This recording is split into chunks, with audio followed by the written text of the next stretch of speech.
Order. Good morning, everyone, and welcome to this evidence session for the Environment, Food and Rural Affairs Select Committee. Our panel evidence this morning is pursuant to our inquiry in relation to animal and plant health. We're delighted to have a panel involving representatives from the British Poultry Council, the National Pig Association, Farming Community Network and the Agriculture Horticulture Development Board. So, for the benefit of those who are following our proceedings and for the official record, ladies and gentlemen, and it's good to see we have a gender balanced panel this morning, can I invite you to explain who you are and what you do? I'll start with yourself, Richard. I'm Richard Griffiths. I'm the Chief Executive of the British Poultry Council, which is the trade association for poultry meat producers across the UK. I'm Sarah Tomlinson. Fundamentally, I'm a farm vet. I've been a farm vet 20 years in clinical practice, the last 7 years mainly focusing on bovine TB, and joined AHDB a year ago today. Happy anniversary. Hi, I'm Lizzie Wilson and I'm the Chief Exec at the National Pig Association, and we are the representative trade association for commercial British pig producers. Good morning, my name's Jude McCann. I'm the CEO of the Farming Community Network, a UK-wide charity providing support to farmers, farming families across the UK. Thank you very much. And you are all very welcome. We are grateful to you for giving us your time and your evidence this morning. Just to Lizzie, Richard and Sarah, first of all, and I promise we'll not forget you, you're there. What are the key What are the key diseases of concern for your sectors? And can you give us a bit of an outline on the trends that you're seeing in relation to their prevalence? So we can start. Yes, hear from poultry first. For us, of course, the main disease concern challenge that has been for the last 20 years is avian influenza. Mm-hmm. It fluctuates across a number of cases over time. Some years are much higher than others, obviously very dependent on migratory birds and the disease moving within wild birds. But just for recent figures, since October, and avian influenza years run from sort of October to September, that's where they're measured. Since October, we've had 45 cases in the UK. Just over 40 of those were in commercial flocks. Most of those cases have occurred in the last 2 months. So at the moment, that is probably around an average figure for the last decade or so. So we all have memories of a couple of years ago when we had over 180 cases, which was the worst on record. To date, throughout the history of this, there has been no lateral spread. And what I mean by that, no farm-to-farm spread. So we are doing something right, I would say touch wood, to control the disease between the industry and our colleagues at DEFRA and APHA. Just to quickly finish off, the impact is twofold of avian influenza. One is obviously the direct impact on a farm and the farmers and the people involved. Financial, mental, that impact is there. The second and perhaps broader impact is to the industry as a whole when controls are put in place, necessary controls are put in place to try and control and eradicate the disease. So the burden and cost of controls both within the UK and within our trading relationships with other countries. So the impact there, it's tens of millions of pounds every time there's an outbreak and controls are put in place. Mm-hmm. And I mean the sort of actions they're having to take then, culling, the movement restrictions. Yes, the initial action taken is culling of all flocks where disease is identified. And that is the healthy birds as well as the diseased birds on a premises. Followed by cleansing and disinfection, 2 stages of cleansing and disinfection of that farm before it can come back into operation. The first is carried out by authorities and the second by the farmer or the business involved. And then on top of that, the control zones, so 3 and 10 kilometre control zones within which movement of poultry, within which and through which movement of poultry is incredibly limited, requires a licence to move in and out of, through or in and out of the zone. So, for example, a farm could be infected with avian influenza, and within 10 kilometres there could be a dozen other farms, a slaughterhouse, a feed mill, all who will be impacted by the controls in place. Again, I have to emphasise, necessary controls, but burden nonetheless. Anyone who was awake for farming today this morning would have heard possibly even one of your members talking about the practical and financial implications of destruction of the eggs that he was holding at the point when restrictions were put in place. Okay, thank you for that. Sarah, coming to you just before I do, prompted by your own professional qualifications, I'm reminded that I should perhaps have reminded everyone that my own wife is a practicing veterinary surgeon and occasionally provides official veterinary services to the APHA. So that's now on the record. Thank you. Thank you. So, obviously, yesterday we had a foot and mouth disease scare. That's always at the back of everybody's mind. Thankfully, it was negated. But the impacts of that, I think, are quite well documented on the costs to not only government but also to industry, and also the mental health impacts and the veterinary resources. The other exotic disease we're dealing with at the moment is blue tongue virus. And again, very similar to what Richard said, necessary control measures, but the impact that that's having on businesses and people is quite significant. And in my experience, communication is kind of key to that. Everybody does know what they're doing in their situation within government, and hopefully the vets on the ground, but farmers are often working alone in isolation and trying to get out the messages that these are necessary controls, but importantly what farmers can do before these outbreaks happen to protect their own businesses. I suppose the main reason, and my biggest sort of experience and knowledge, is around bovine TB. And I think we forget about bovine TB when we deal with foot and mouth and blue tongue, because they're here and the now, and they spread rapidly. That's your day job, effectively. Yes, and the impacts of bovine TB are every day. It's the fear of the test. It's trying to manage your business because of TB, not how you would like to manage that business. You know, farmers aren't able to invest in genetics, in proactive animal health, because they're fighting TB. And the financial impacts as well, you know, not just the disparity sometimes with compensation prices, but the loss of that genetic potential, the loss of that lifetime milk yield, the loss of the calf inside the cow aren't compensated for. There was a recent study done on the costs, and they were massively underestimated, because they were just direct costs of labour and things like that. But yeah, the human element, I guess, is why I do what I do, because it is massively impactful. You're the technical director of the TB Advisory Service, aren't you? Can Yes. you talk just a couple of sentences of what that involves? Yeah, so the TB Advisory Service was started in 2017. It is a commercial contract, DEFRA fund it, but it's delivered through private vets, so the farm's own trusted advisors. We've delivered, in the first contract, we delivered over 2,000 visits, face-to-face, one-to-one visits to farmers, and in the second contract, we've delivered over 2,500 visits. So that's farmers directly getting really bespoke advice from specifically trained vets. Within private practice? Yeah.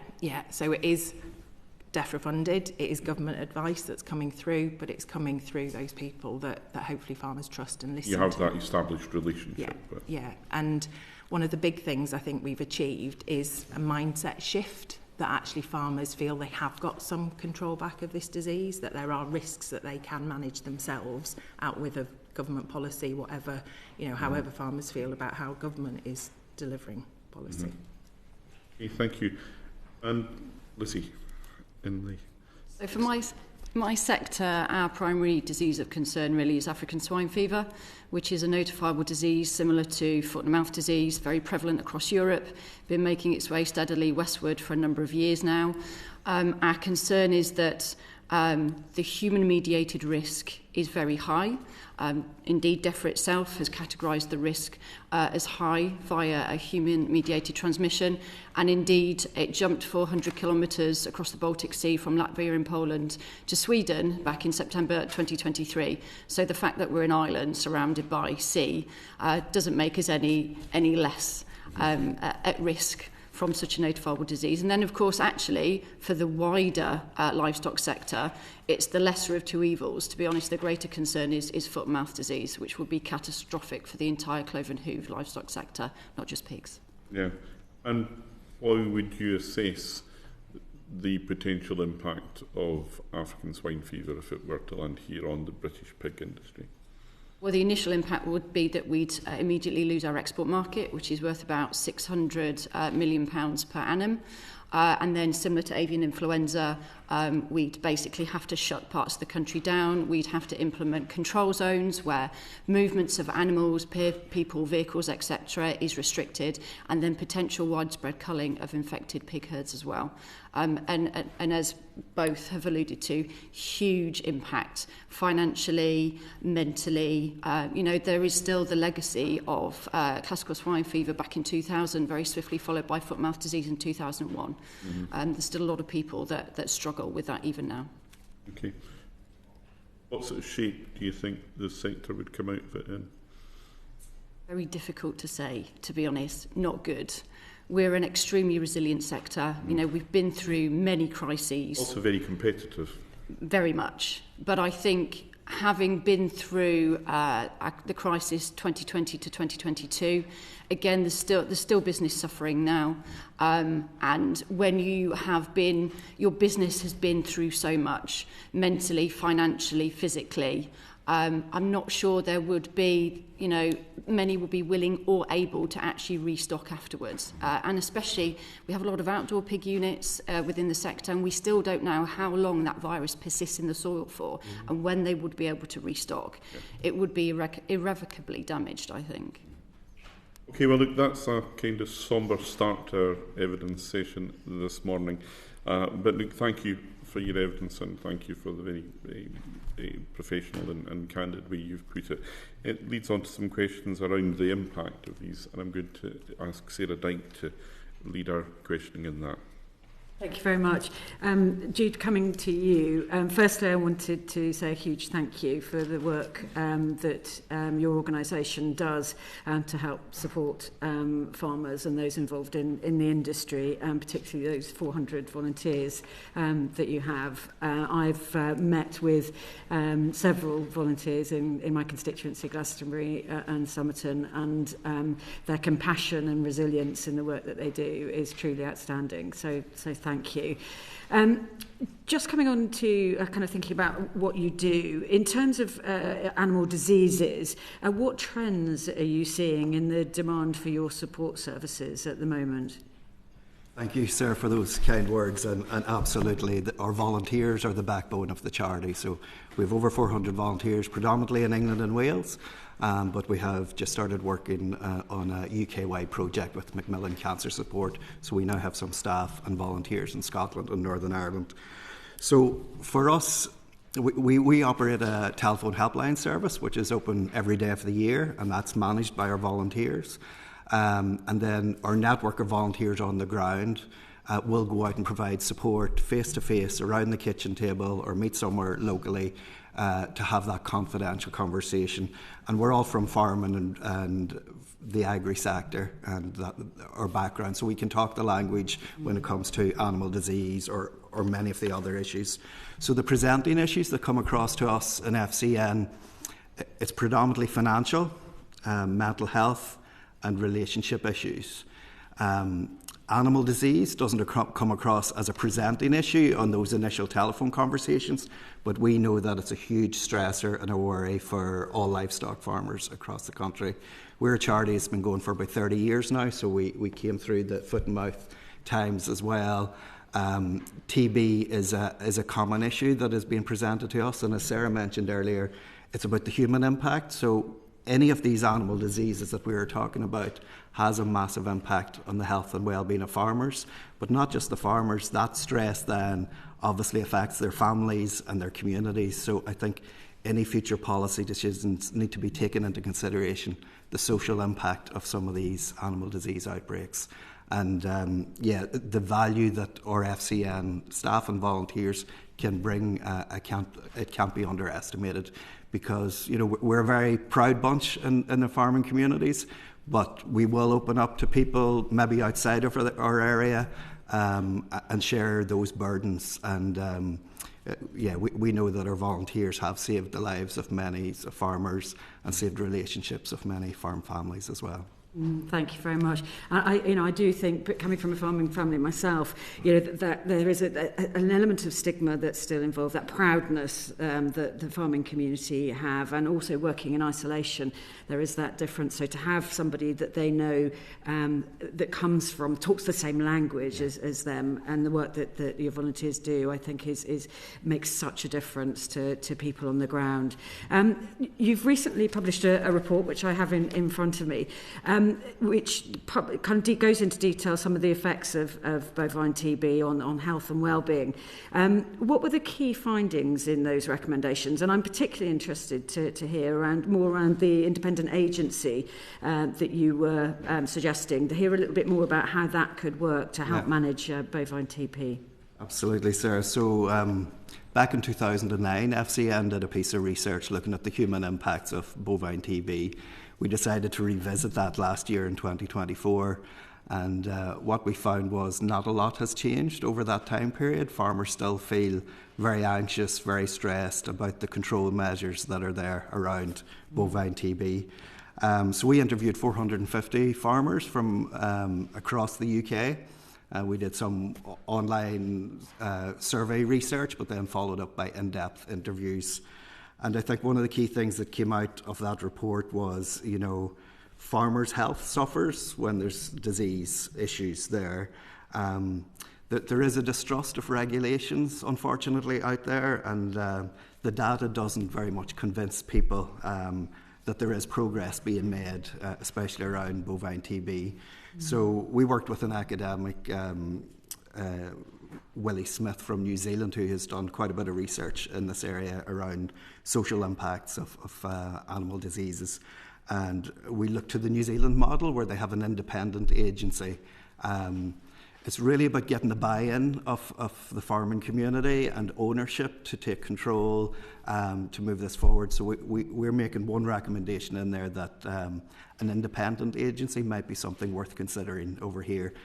Seems to be working very well in New Zealand. So it's about finding a way to get that buy-in so that we have farmers on board, businesses on board, the sector behind it, to try and mitigate the risks around TB and get it under control. Yeah, that's really interesting, because the stats show that from the 2001 foot and mouth outbreak, 73% of farmers in Somerset experienced depression and anxiety. So if we're going to move forward into potentially another outbreak, do you know what kind of stats, have you got any stats around kind of how farmers might deal with the mental health struggles when we're talking about future outbreaks? Because to me, we've got to move forward to better protect those farmers if another outbreak were to occur. Yeah.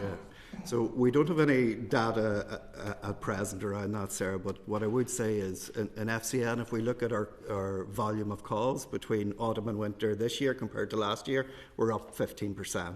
We're supporting about 6,000 farmers across the UK every year, so that is significant.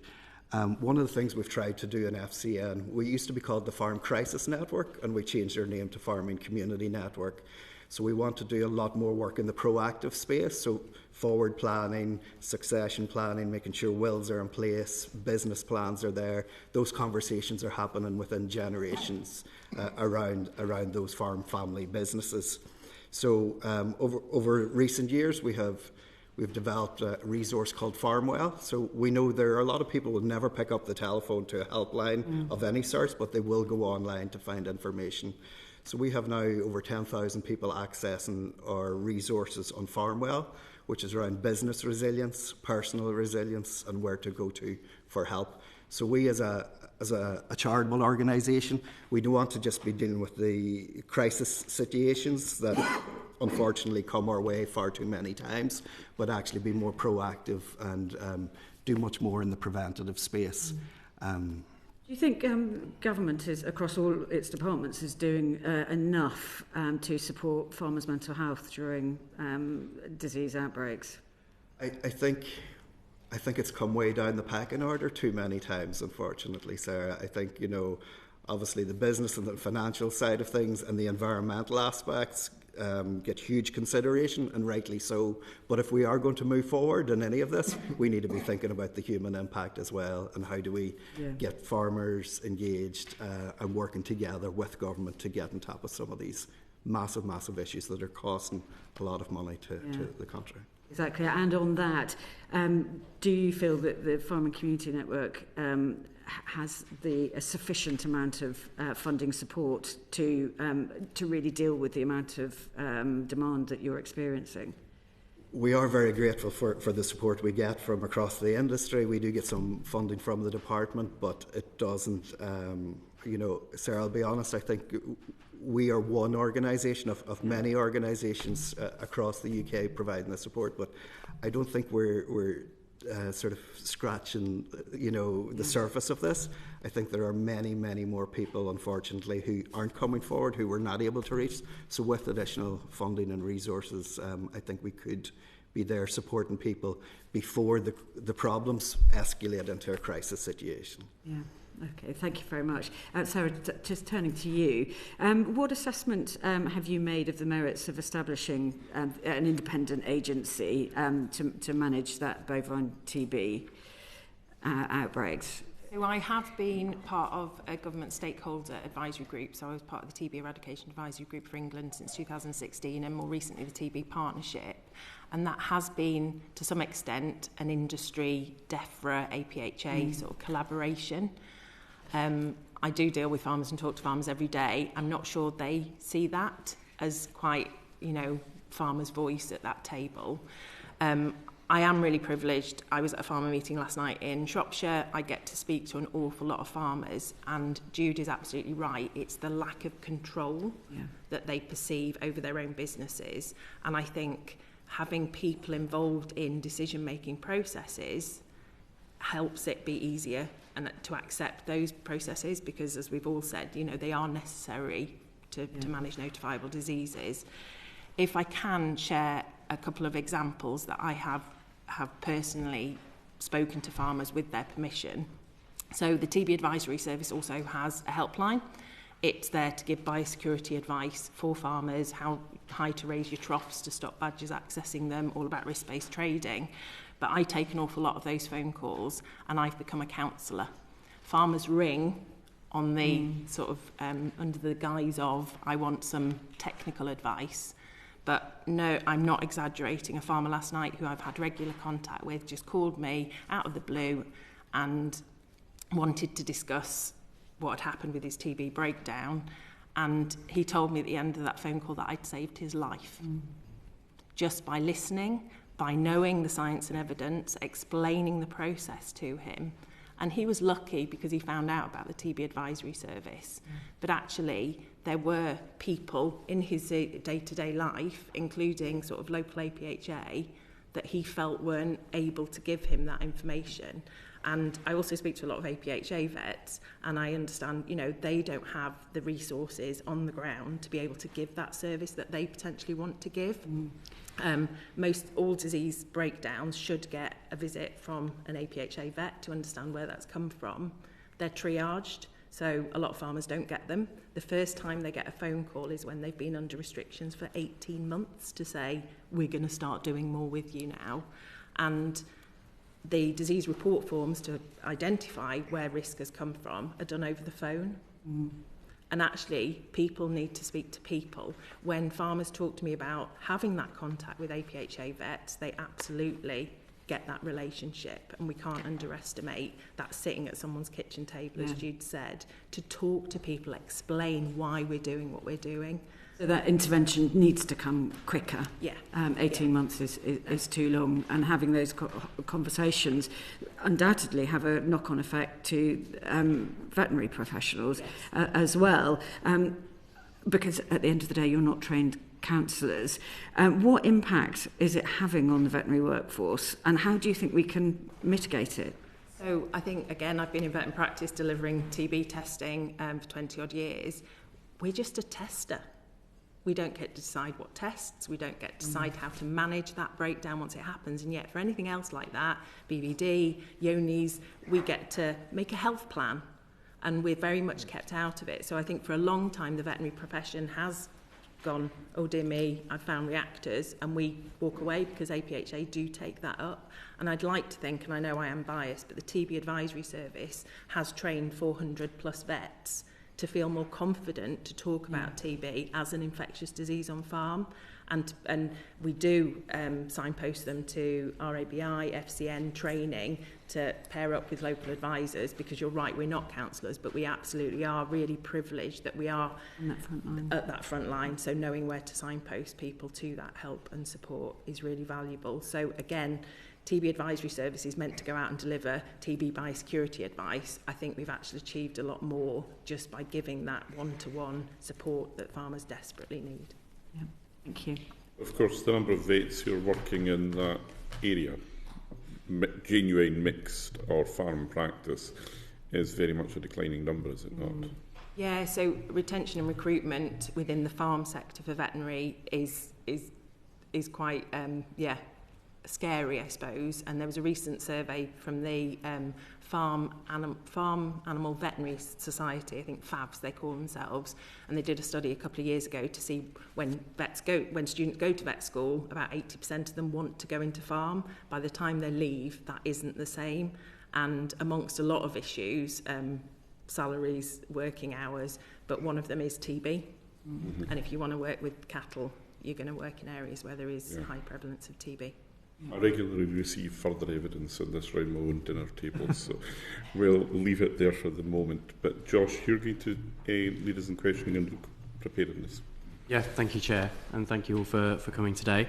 So you'll be aware, as well as we are, that DEFRA recently announced that it's investing £208 million to set up a new National Biosecurity Centre, which they said will modernise the Animal and Plant Health Agency facilities at Weybridge.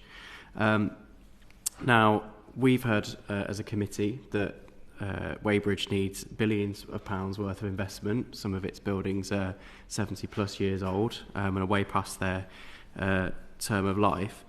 And in many ways, I think Weybridge has become a single point of failure as well in terms of outbreaks, which is obviously extremely concerning given the risks we've been discussing to the meat, dairy and animal byproducts export market, which is worth apparently around £16 billion annually.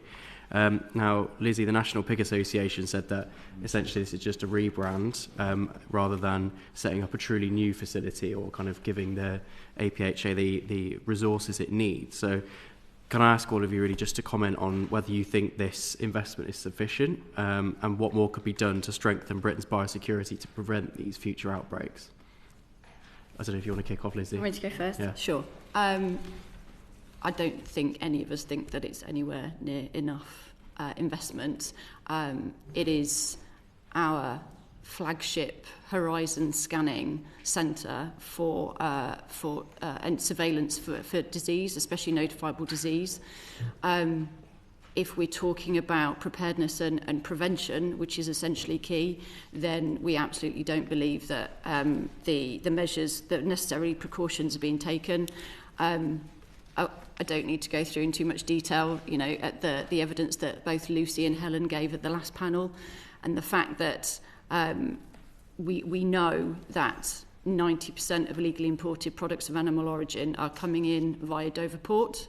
We know it's coming in via the tourist routes, via illegally imported pig meat in vans, in coaches, and etc. But we also know that it's coming in via the commercial lanes as well, because the BTOM just simply isn't fit for purpose. And that's where we believe that more resource should be channelled. Dover still haven't got any sort of funding agreement in place, and we've literally got weeks before they have to stop all of those inspections, those checks. I appreciate that, you know, the Border Force representative acknowledged that they do confiscate products of animal origin when they find it, but we know it's not their priority. Understandably, it can't be. And we also know that down the west coast of the country, there's no controls, there's no checks or monitoring there whatsoever. So it's essentially an open door for product to flow into the country. We do have the safeguard measures that were implemented, so the 2 kilo threshold, but it's very confusing for tourists. It's very difficult to actually implement and enforce. And as with any other safeguarding measures, we have them in place for FMD at the moment. They are entirely pointless if there isn't the resource dedicated to implement and enforce them. Otherwise, it's simply lip service.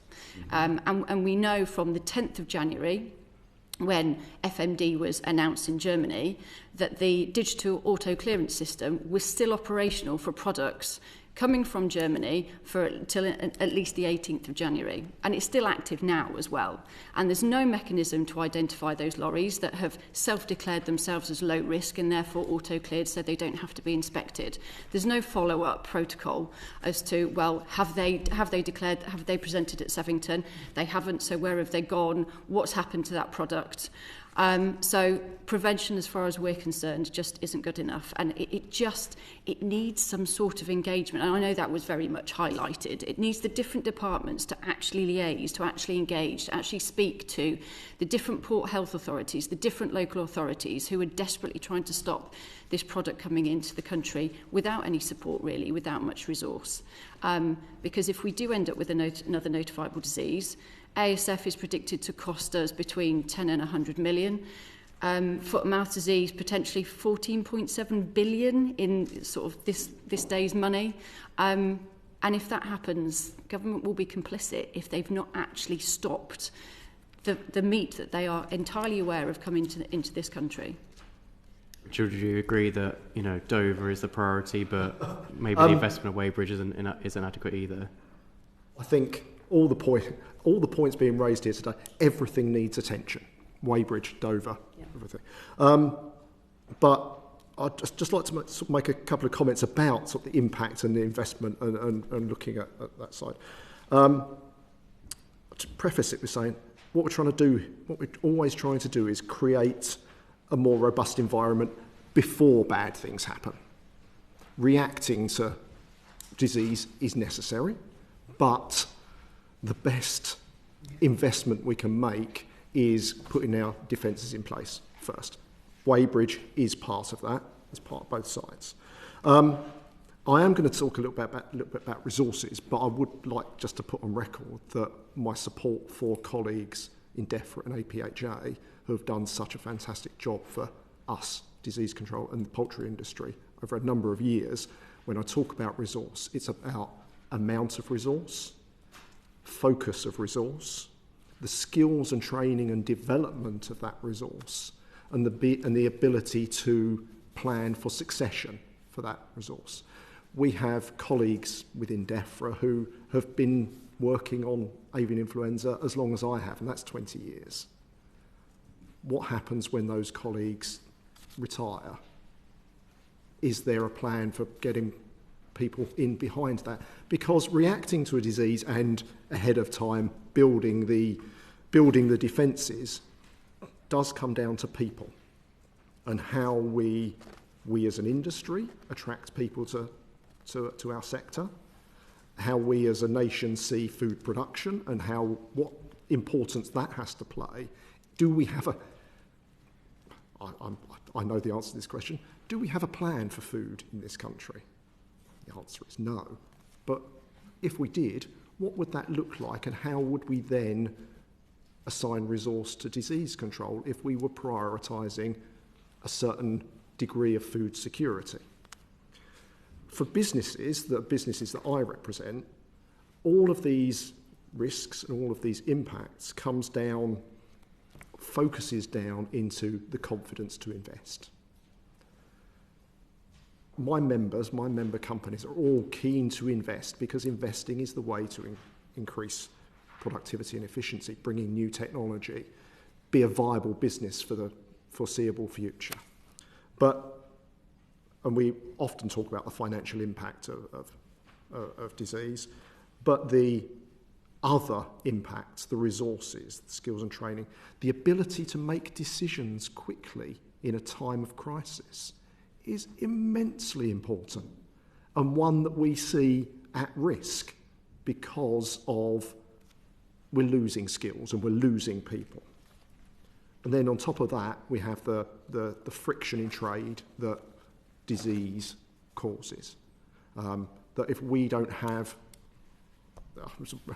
I apologise for bringing in another big subject area, but the SPS agreement with the EU that we're currently lacking is a potential. It won't solve everything, but it's opening the door to finding solutions and putting defences in place, understandings between nations that will reduce that friction and reduce the burden if and when disease happens.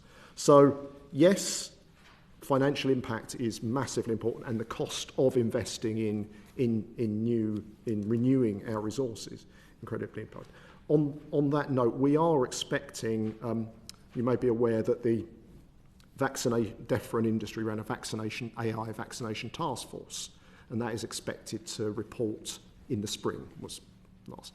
Part of that was a study by FERA, the research agency, on the financial impact of an avian influenza outbreak. I believe they did 2020, 2021. So we're still waiting for that as well. So that might be of interest to the committee when it is, but the CVO may know more about that process than myself.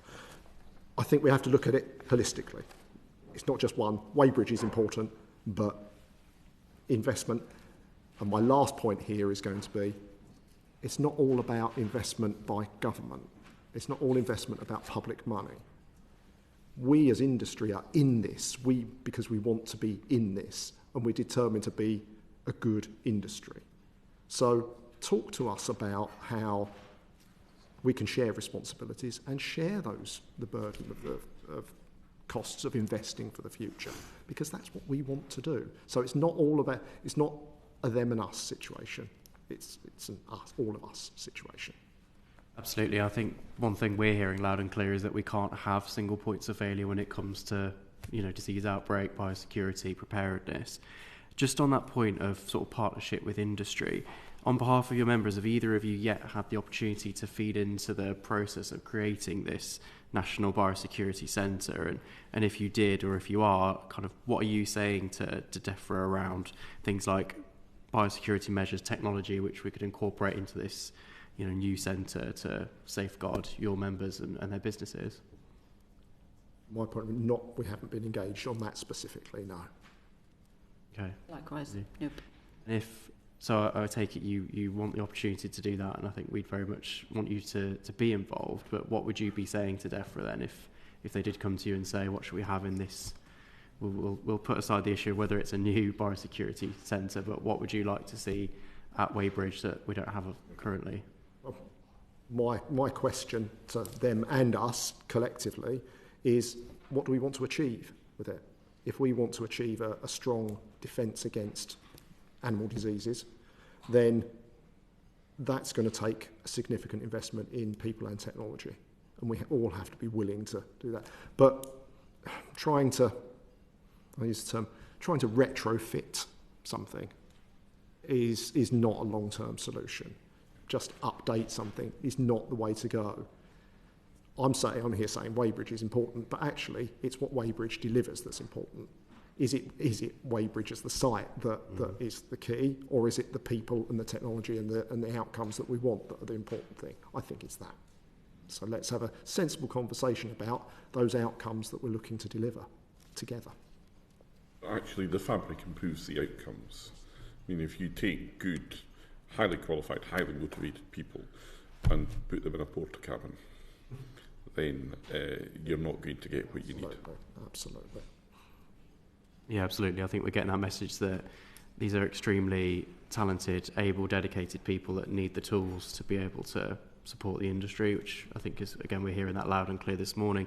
Just in the interest of time, can I move on? Probably more for you, Sarah, around the availability of vets and animal health professionals to obviously be on the front line to help tackle these endemic and exotic disease outbreaks.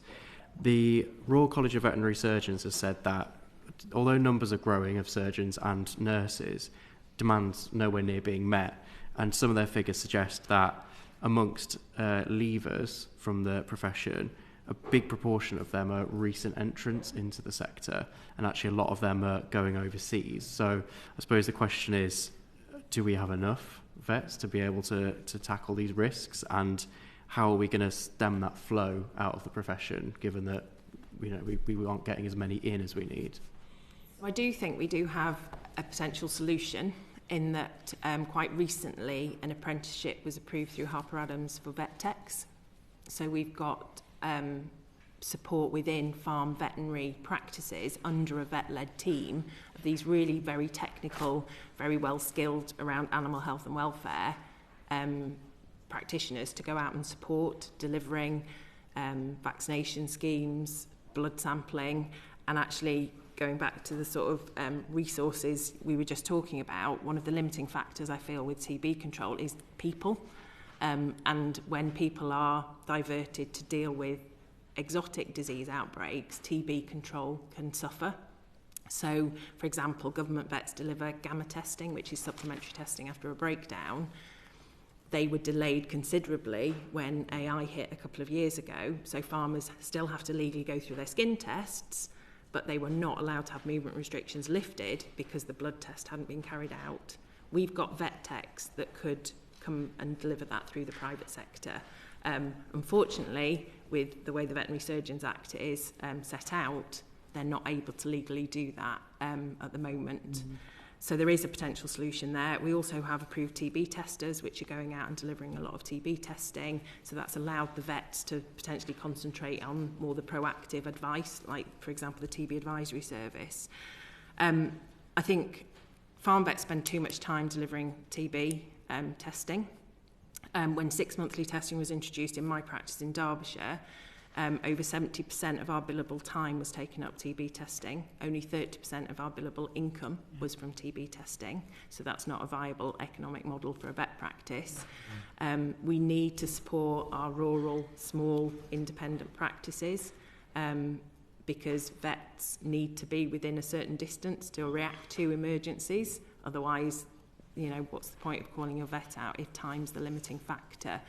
So I think we do, as a profession, need to look at the way the farm veterinary industry is set up to allow farmers access to a good, well-skilled veterinary practitioner, but not necessarily that vet-led team, and where those support members, can work alongside their vet to deliver the practical stuff. Okay. That sounds promising. So just finally, one of the things we've heard when we visited Weybridge and also from various stakeholders in the sector is the ability to manage simultaneous outbreaks if we have multiple diseases, and we've heard that the risk of that happening is going up and up all the time. So how confident are you in DEFRA and the APHA's ability to deal with that if we had several major outbreaks on that scale at the same time? I can't lie, that is what kept me awake on Sunday night, is that if we are dealing with blue tongue and foot and mouth came in, where were we going to get the people to deal with this? And again, TB is kind of my kind of specialist subject, if you like, it's not allowing that to impact the amazing work that we've done over the last 10 years in TB control. We've got the lowest levels that we've had for 20 years. I've just said gamma testing gets suspended. Mapping was suspended as well in some of the radial areas. And we've got a really good example of what happens if you suspend TB testing in 2001 when we did have a foot and mouth outbreak, and TB levels went from less than 0.5% of herds shut down with TB to nearly 5% in, with space of 1, 2, 3 years. So we need to not take our foot off the pedal if, God forbid, we did get foot and mouth, ASF or other notifiable diseases. But I think with the private veterinary surgeons, there is that real want to be able to deliver that advice. And I think we've upskilled a lot of vets to be comfortable doing that. So we need to think of a clever way of how we can use those vets in practice to support farmers and support government delivering disease control. Did you want to come in? Yeah, just to come in on what Sarah has been outlining, we all know the mood in our farming communities is very, very low at the moment. If there were to be another disease outbreak, we do seriously worry how we could cope with it as an organisation, as a society, to manage that. We've heard, I think one of the common themes from all the panel here this morning is around people, and it's all about people. And we need to heal relationships between government and our farming communities. We need to build those relationships again.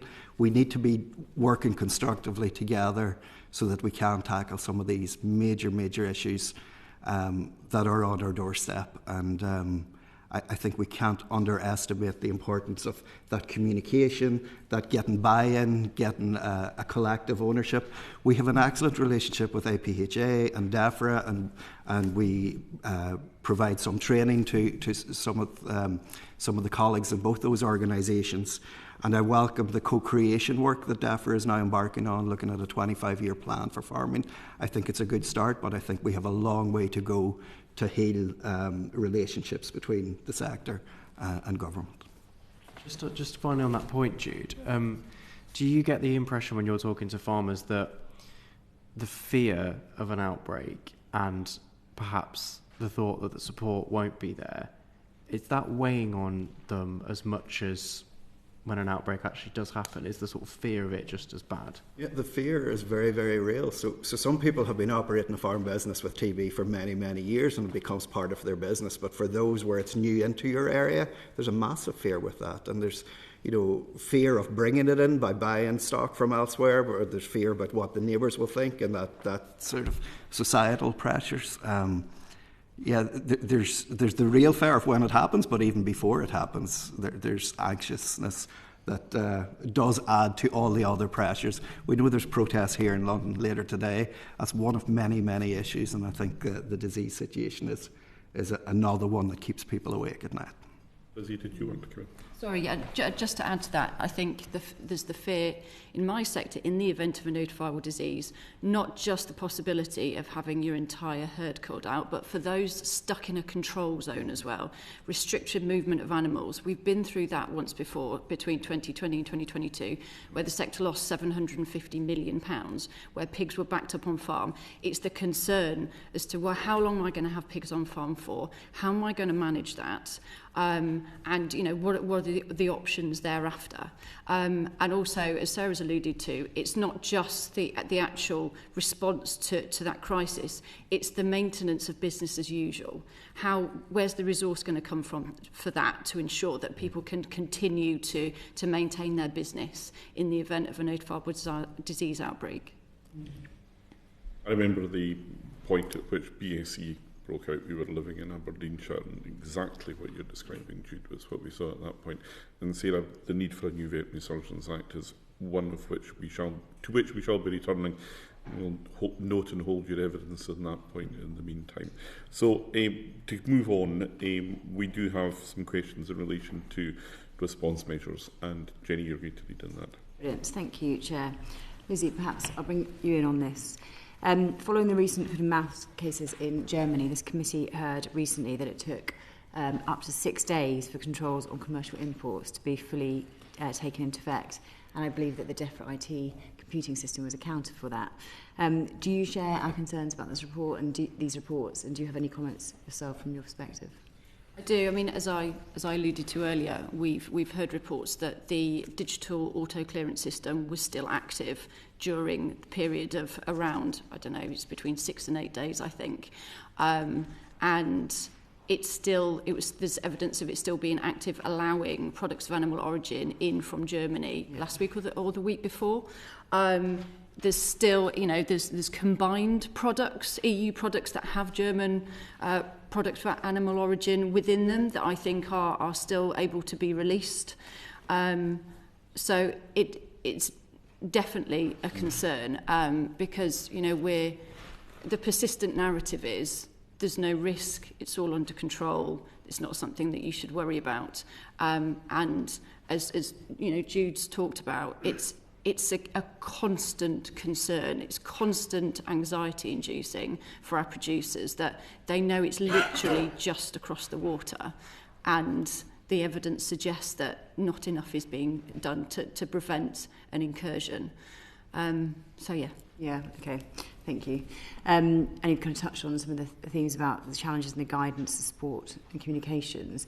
But what do you think more generally the government could be doing to provide more reassurances or communicate more effectively?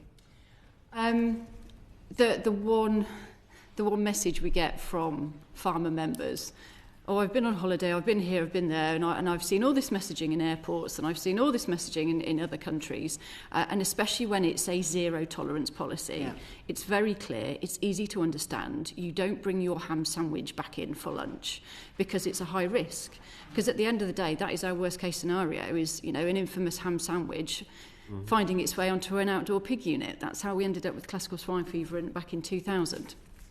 So zero tolerance on all personal imports of pig meat, to be honest, but that needs to be fully resourced to be able to be properly implemented and enforced. We know that. We quite like a review of the BTOM. Is it fit for purpose? Is it working? Is it just teething troubles? Will it get better? Because we're not entirely assured of that, if we're completely honest. And necessary, adequate funding for various ports and local authorities who are desperately trying to stop and seize this flood of products of animal origin coming into the country. I know Dover are now at 200 tonnes confiscated since September 2022, so they've broached the 200 tonnes mark. And we know it's increasing all the time. The demand's there. It's a black market demand. Other markets like Romania who have ASF, their domestic market has collapsed, so they're looking for other routes, and meat is still very cheap in this country. So they will continue to pull it through if people continue to demand it.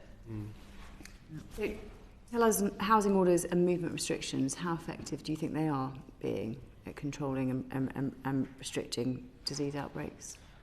I mean, I can only comment, I guess, recently. We obviously have had foot and mouth disease in Germany. That seems to have been pretty well controlled. There's been no new cases. All the suspected animals have tested negative. All the wildlife that's been tested in the local vicinity, both retrospectively and proactively culled and tested, have tested negative. I guess it remains to be seen what would happen in this country. We're still waiting for amendments to the control zones to ensure that we're aligned with the EU. Appreciate there's been kind of a succession of events that has delayed that with a general election, etc.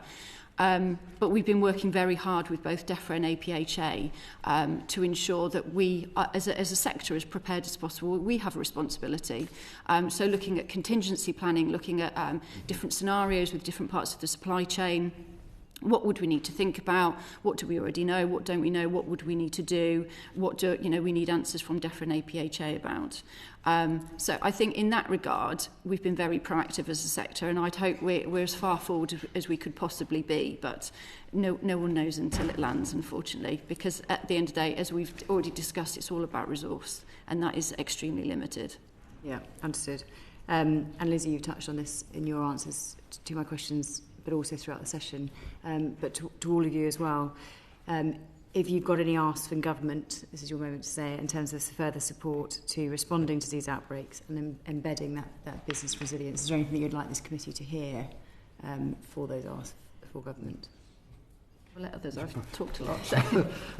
Shall I start? In terms of response measures, there are some positives over the last years, and we're, as a sector, we've probably been the most exposed to response to disease measures. APHA responding is very quick and very efficient.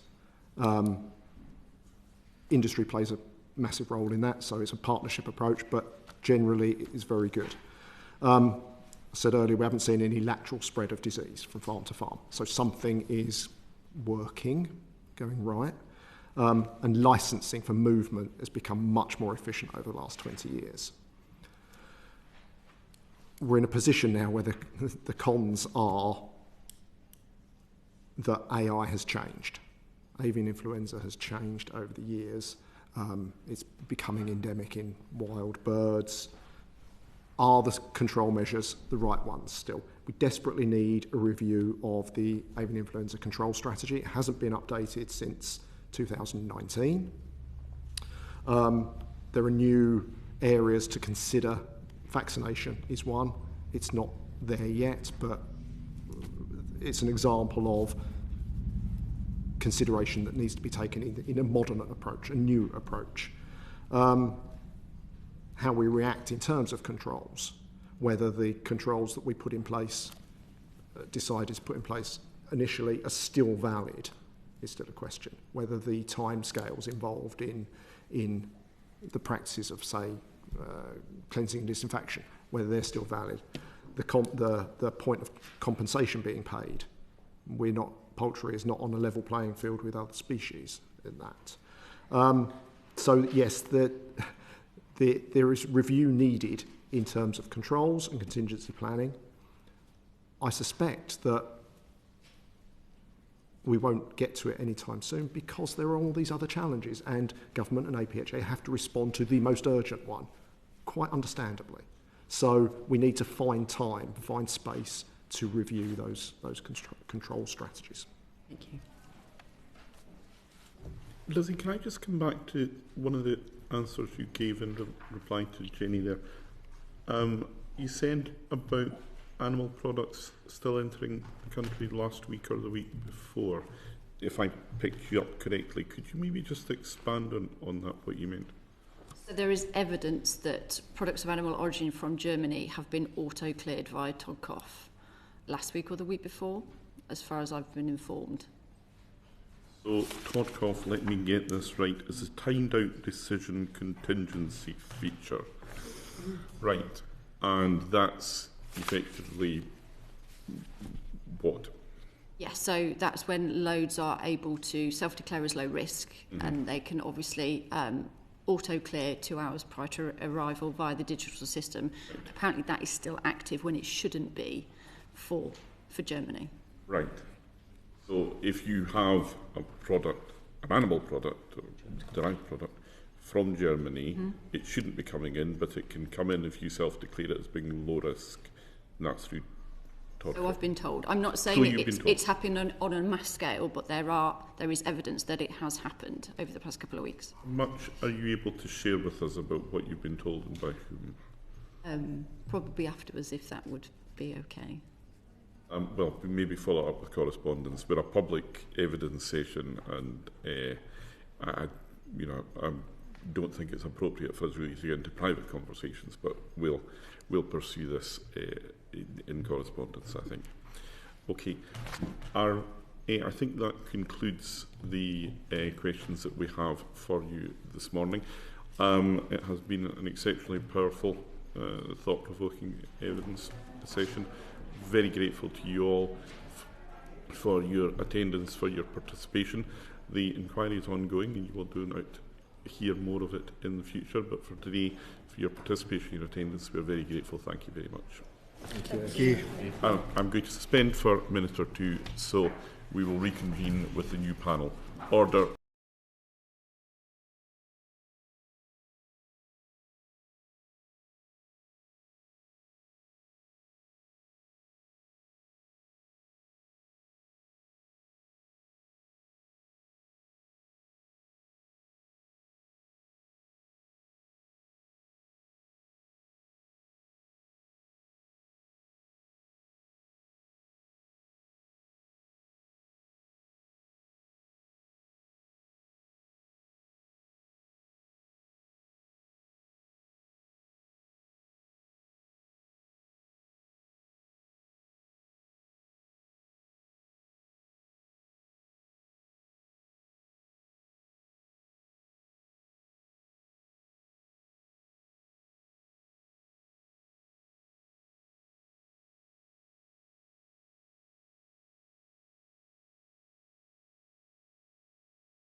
Order. Our evidence session now continues, and I'm pleased to welcome to the committee in the room Dr. Jenny Stewart, and joining us virtually from Paris, Dr. Christine Middlemiss, the Chief Veterinary Officer.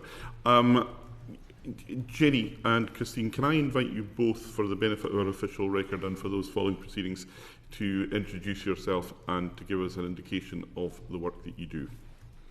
Shall I start? Yes, sorry, I'll go to Jenny first. I'll need to I might do that a little while. Good morning, Chair. Dr. Jenny Stewart. I am the Interim Chief Executive Officer of the Animal and Plant Health Agency, which is an executive agency of DEFRA, and that means that we are the operational arm of DEFRA in response to animal and plant diseases. Okay, and Christine, if you're able to do the same thing? Yep. So I'm Christine Middlemiss. I'm the UK and England Chief Veterinary Officer. I give advice to ministers on animal health and welfare matters. For England, I represent all of us, the UK internationally, as currently, and I am the face of the competent authority, the assurance and verification that our animal health status and the trade we do is as we says it is. Okay, that's very helpful, and I'll maybe return to that a little bit later. We risk losing a few colleagues this morning because they have duties elsewhere in Parliament, most notably in Chamber. So I'm going to reorder our business and questioning, and I'm going to start with Tim, who's going to lead some questioning in relation to biosecurity infrastructure. Thank you, Chair. Good morning. Can I start perhaps with you, Jenny, on biosecurity infrastructure with a broad question? What limitations does UK biosecurity infrastructure have, and how is it affecting our ability to respond to the threat of notifiable animal diseases, in your view? So thank you. Like colleagues in the previous panel, let's start with where capability in the UK comes from.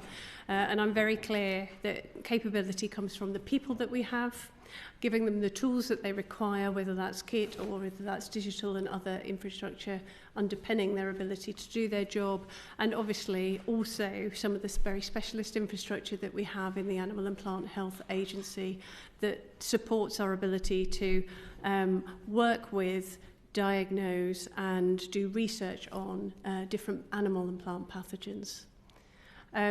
Your question was to what are the constraints for us in the UK in that space, and I think it would be unusual for me not to say that significant underinvestment in our high-end, world-leading infrastructure at our Weybridge site, but also across our regional network of laboratories, means that we are definitely looking at a requirement to invest in order to ensure that we continue to have those capabilities into the future. And I think you're dealing with a committee that's very sympathetic after having visited the Weybridge site and seeing the vast sums of money that have been allocated in places like the United States, Canada and Germany. So you're pushing an open door there, I think.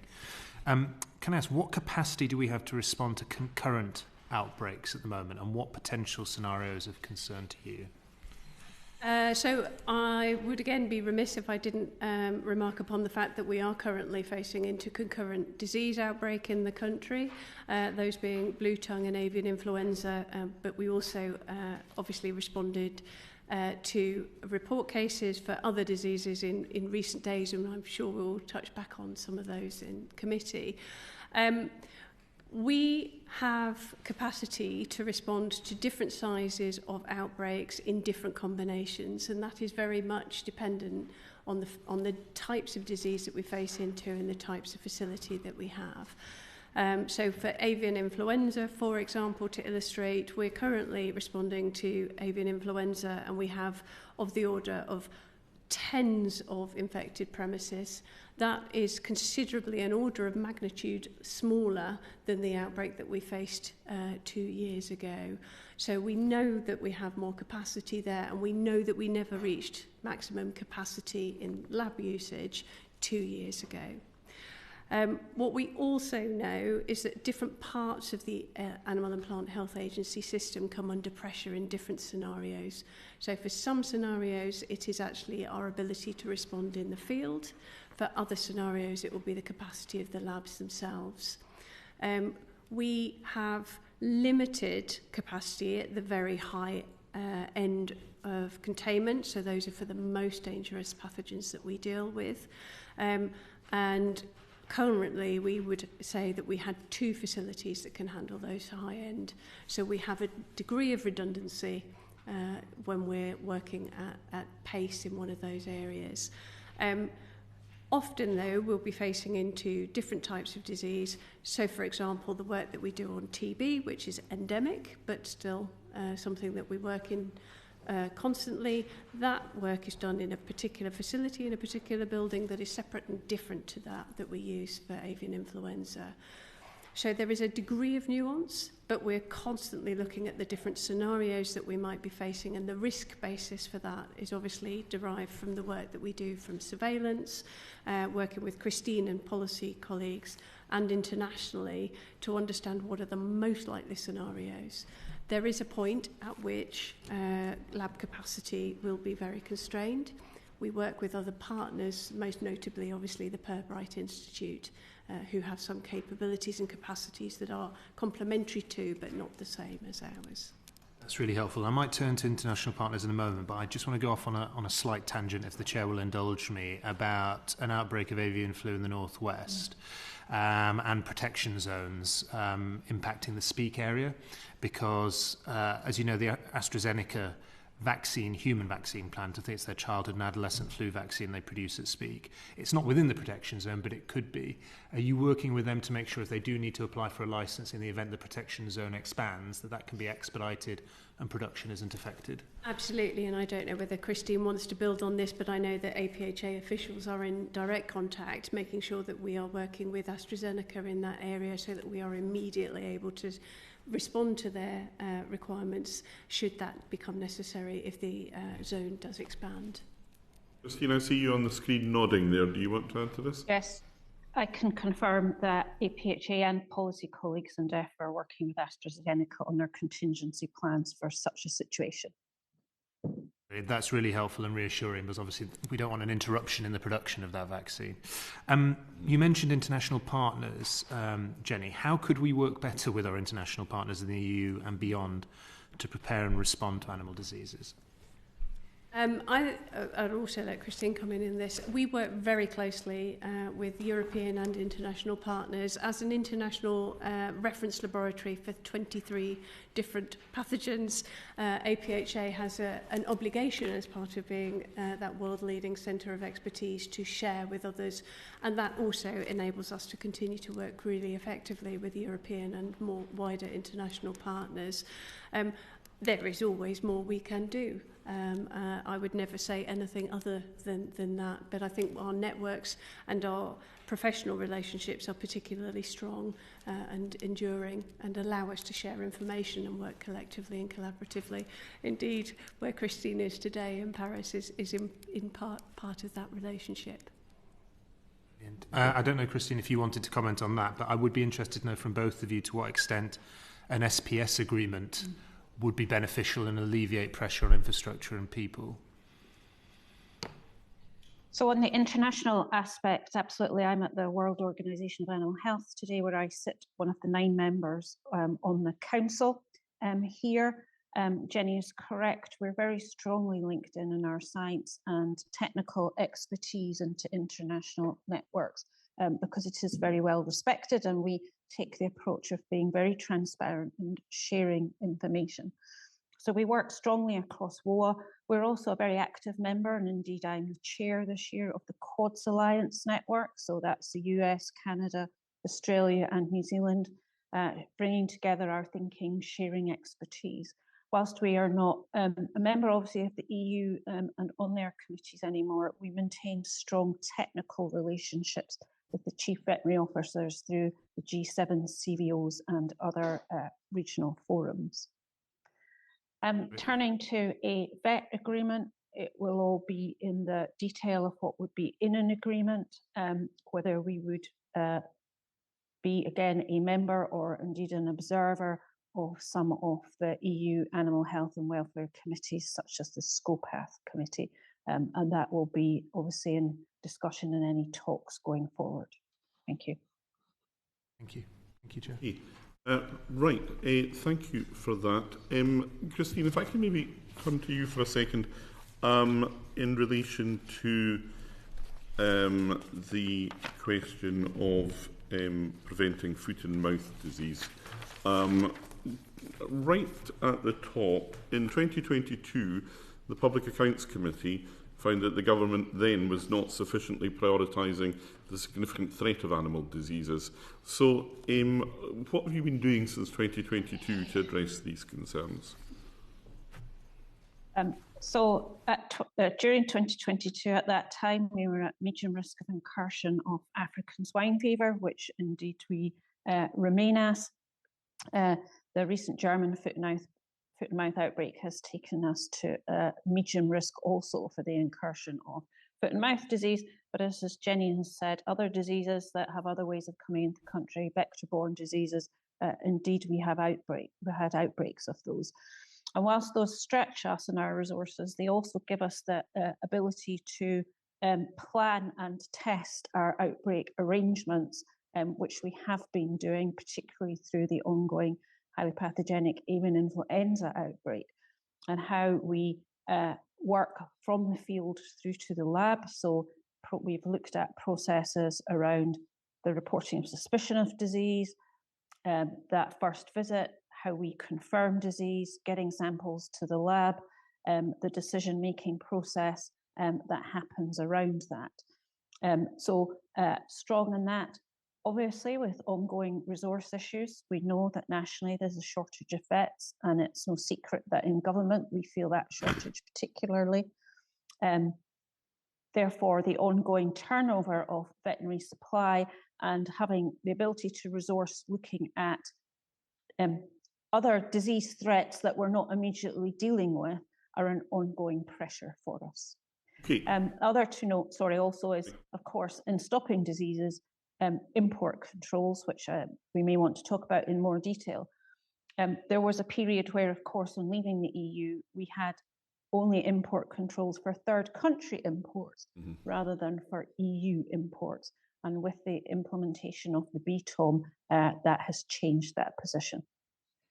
Okay, Christine, just to come back to your original introduction there, though, where do you sit as a chief veterinary officer in relation to your own profession and public health in general and the department? Can you talk me through that? So I am the head of profession for vets in government, across government. I'm an observer on RCVS Council, but I'm not a voting member of Council, given that it's an independent regulator and DEFRA owns the regulation. I work closely with members of the profession, strong relationship with BVA and RCVS, Vet Schools Council and others, but other than normal animal health and welfare legislation, I have no direct levers over them. We took evidence on the 11th of February from Border Port Health Authority and Helen Buckingham, who's an independent consultant, in relation to the operation of border port controls, as a consequence of which we wrote to your reporting minister on the 11th of February. She wrote back to us on the 24th of February. I don't know, can I be clear, you're quoted in this letter. Have you had sight of the letter that the minister sent back to us? Yes, absolutely. You've had sight of that? Yeah, and the quote came directly from me. Right, okay. Look, the letter is very full in the detail that it provides in relation to the questions that it answers, but there are a number of questions that we posed in our original letter that apparently don't get a response. So I wonder if we could maybe just take a second or two to run over these. And given that it's not your letter, we accept that I don't know could be an acceptable response, in which case we'll find a way of dealing with it in another way. But we asked what was the quantity of prohibited goods that was able to enter the country in the time between controls being approved and IPAFs being updated. That's IPAFs, for the benefit of the uninitiated rather, is the DEFRA software that deals with import of products, animals, food and feed systems. So are you able to help us with an answer to that question? I can't give you an absolute quantity, but I think the key quantity is the time between me making the decision on restrictions and it being the Port Health authorities being informed, where they started to take direct action themselves and looking through the system rather than relying on IPAFs to look at the system. So I know, for example, on Saturday, because I was in direct contact with one of the leading vets in the Port Health Authority, that they were holding consignments because they were making manual interventions in the system. Right. And holding consignments means what exactly? So they stopped them at BCPs. Right, okay. But this was consignment. So, sorry, when I made the decision, and when Germany declared that they had a foot and mouth outbreak, they can no longer sign the certificates. Most of the certificates have a requirement in them that the country must be free of foot and mouth disease. So their OVs could no longer sign those certificates. That's one measure to stop incoming product. Obviously, there was product that had already been certified on its way before confirmation happened. That was what Port Health authorities took manual action to stop. Okay. Well, we'll come back to this question about the updating of IPAFs in a second. But can I ask, the next question we asked the Minister was, what steps have you taken to track and remove prohibited products, and what assessment have you made of the potential risk of these products to the UK? Are you able to offer us anything on that? So I know that APHA colleagues with Food Standards Agency and local authorities were looking at products that had come in. I don't have further detail in that other than a live animal commodity that had crossed the country, crossed Germany, transited Germany once and came into us, which we assessed and decided was very low risk, and given the circumstances it moved in and the premises it went to, could continue to be within the country. Penny, are you able to add anything on that? No, I'm afraid not. Okay. And then the third question that we asked was, what assessment have you made of the cause of the delayed controls being properly implemented? We've not had any direct answer to that. So as I say, I know Port Health authorities were asked to do that late on the Friday afternoon of the confirmation, and further information went out to them even later that evening. So they were taking manual actions at BCPs to hold product. I know from speaking to one of the Port Health Authority vets on the Saturday, when she had an issue emerging, that they were indeed holding commodities at the BCP at that point. Our discussion was around their capacity to hold for how long. We then came to, over the subsequent week, an agreement where commodities, not obviously they were held, they could either be re-exported to the country of origin or indeed destroyed. So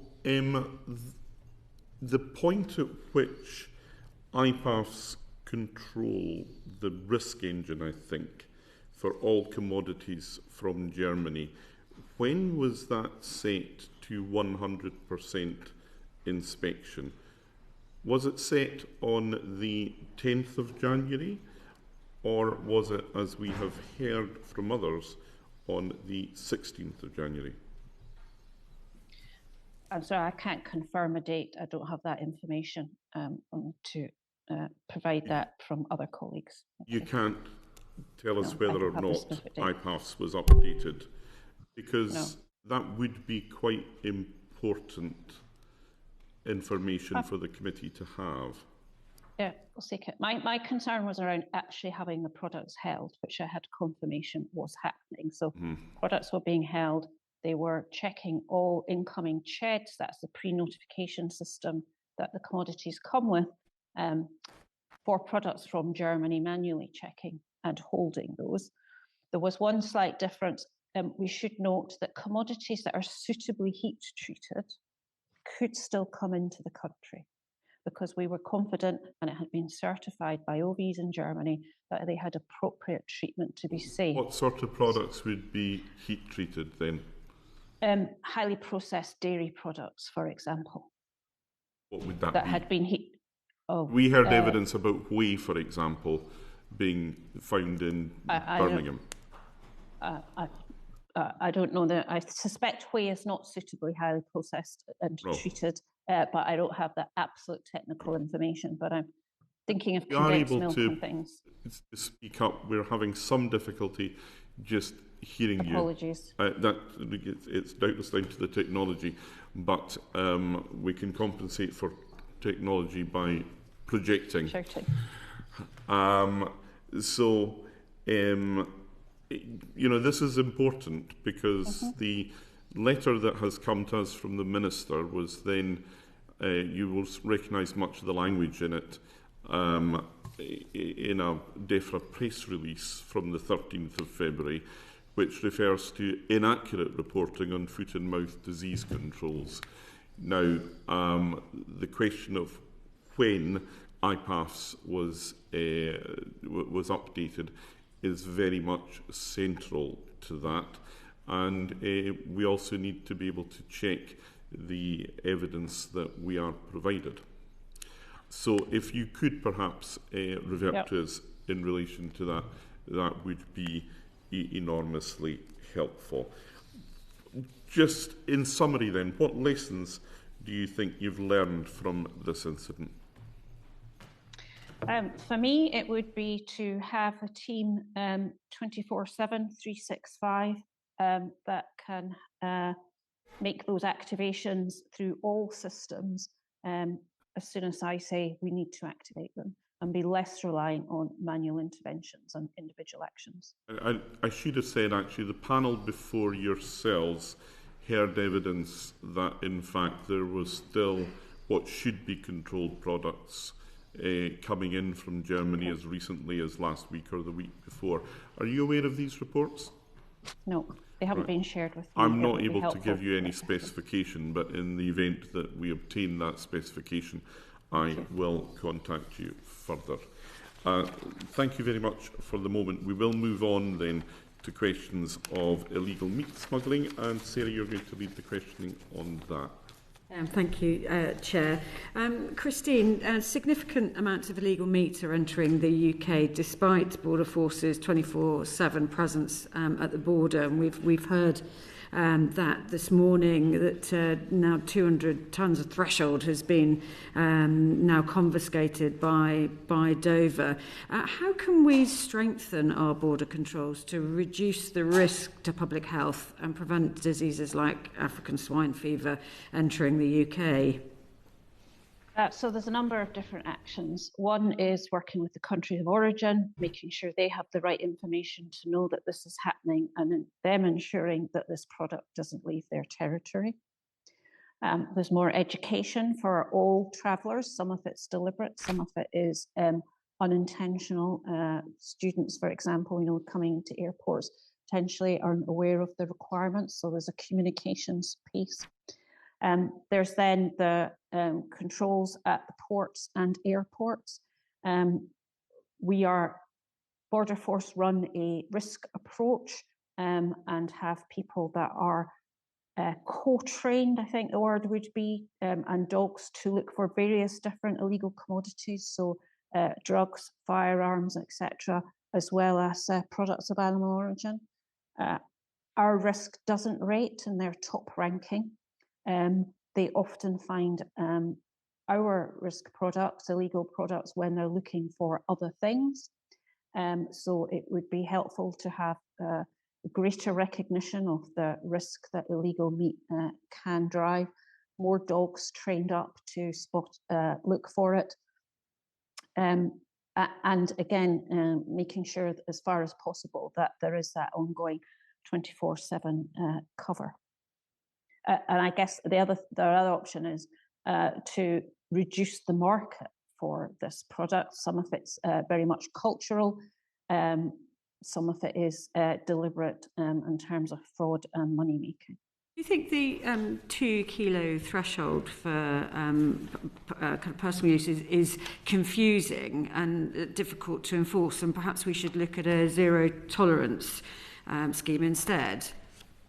Certainly from a risk perspective, if you have a zero tolerance, then you're minimising your risk, aren't you? Whereas 2 kilos, if it's commercially packaged, it's been through the right controls, but you've always got to make that assurance. So yes, I think communications and implementing the controls and running them would be clearer for people if the message was no meat at all. But equally well, I get that people travel back with their sandwiches if they're on the ferry for their lunch, and they may have ham or cheese in them, and how you allow for things like that. Yeah, thank you. You mentioned some of the areas that we could work on to help prevent diseases coming into the country. Do you think that we should, or Border Force should interact better with our European neighbours to tackle the flow of illegal meat products? I think I don't know who their immediate opposite number would be. Certainly we interact through our technical channels and through the other competent authorities. So I will quite often write to the other chief veterinary officers from countries where these products originate from to advise them of what we've found. I couldn't really comment on Border Force's interactions. Other than some of this is deliberate fraud and may be linked to broader criminal networks, which I'm sure other government agencies are aware of and work on, but not myself. Just thinking about a strategy to tackle the issue across government, port health authorities and local authorities, what do you think the strategy could look like? I think it would be, our enforcement is in animal health and welfare and our products split across a number of agencies. Inevitably, that can create different priorities, different messaging and things. So I think one approach would be to bring enforcement activities and implementation of controls at the border all together in one place under direct oversight from those who are responsible for the policy as well.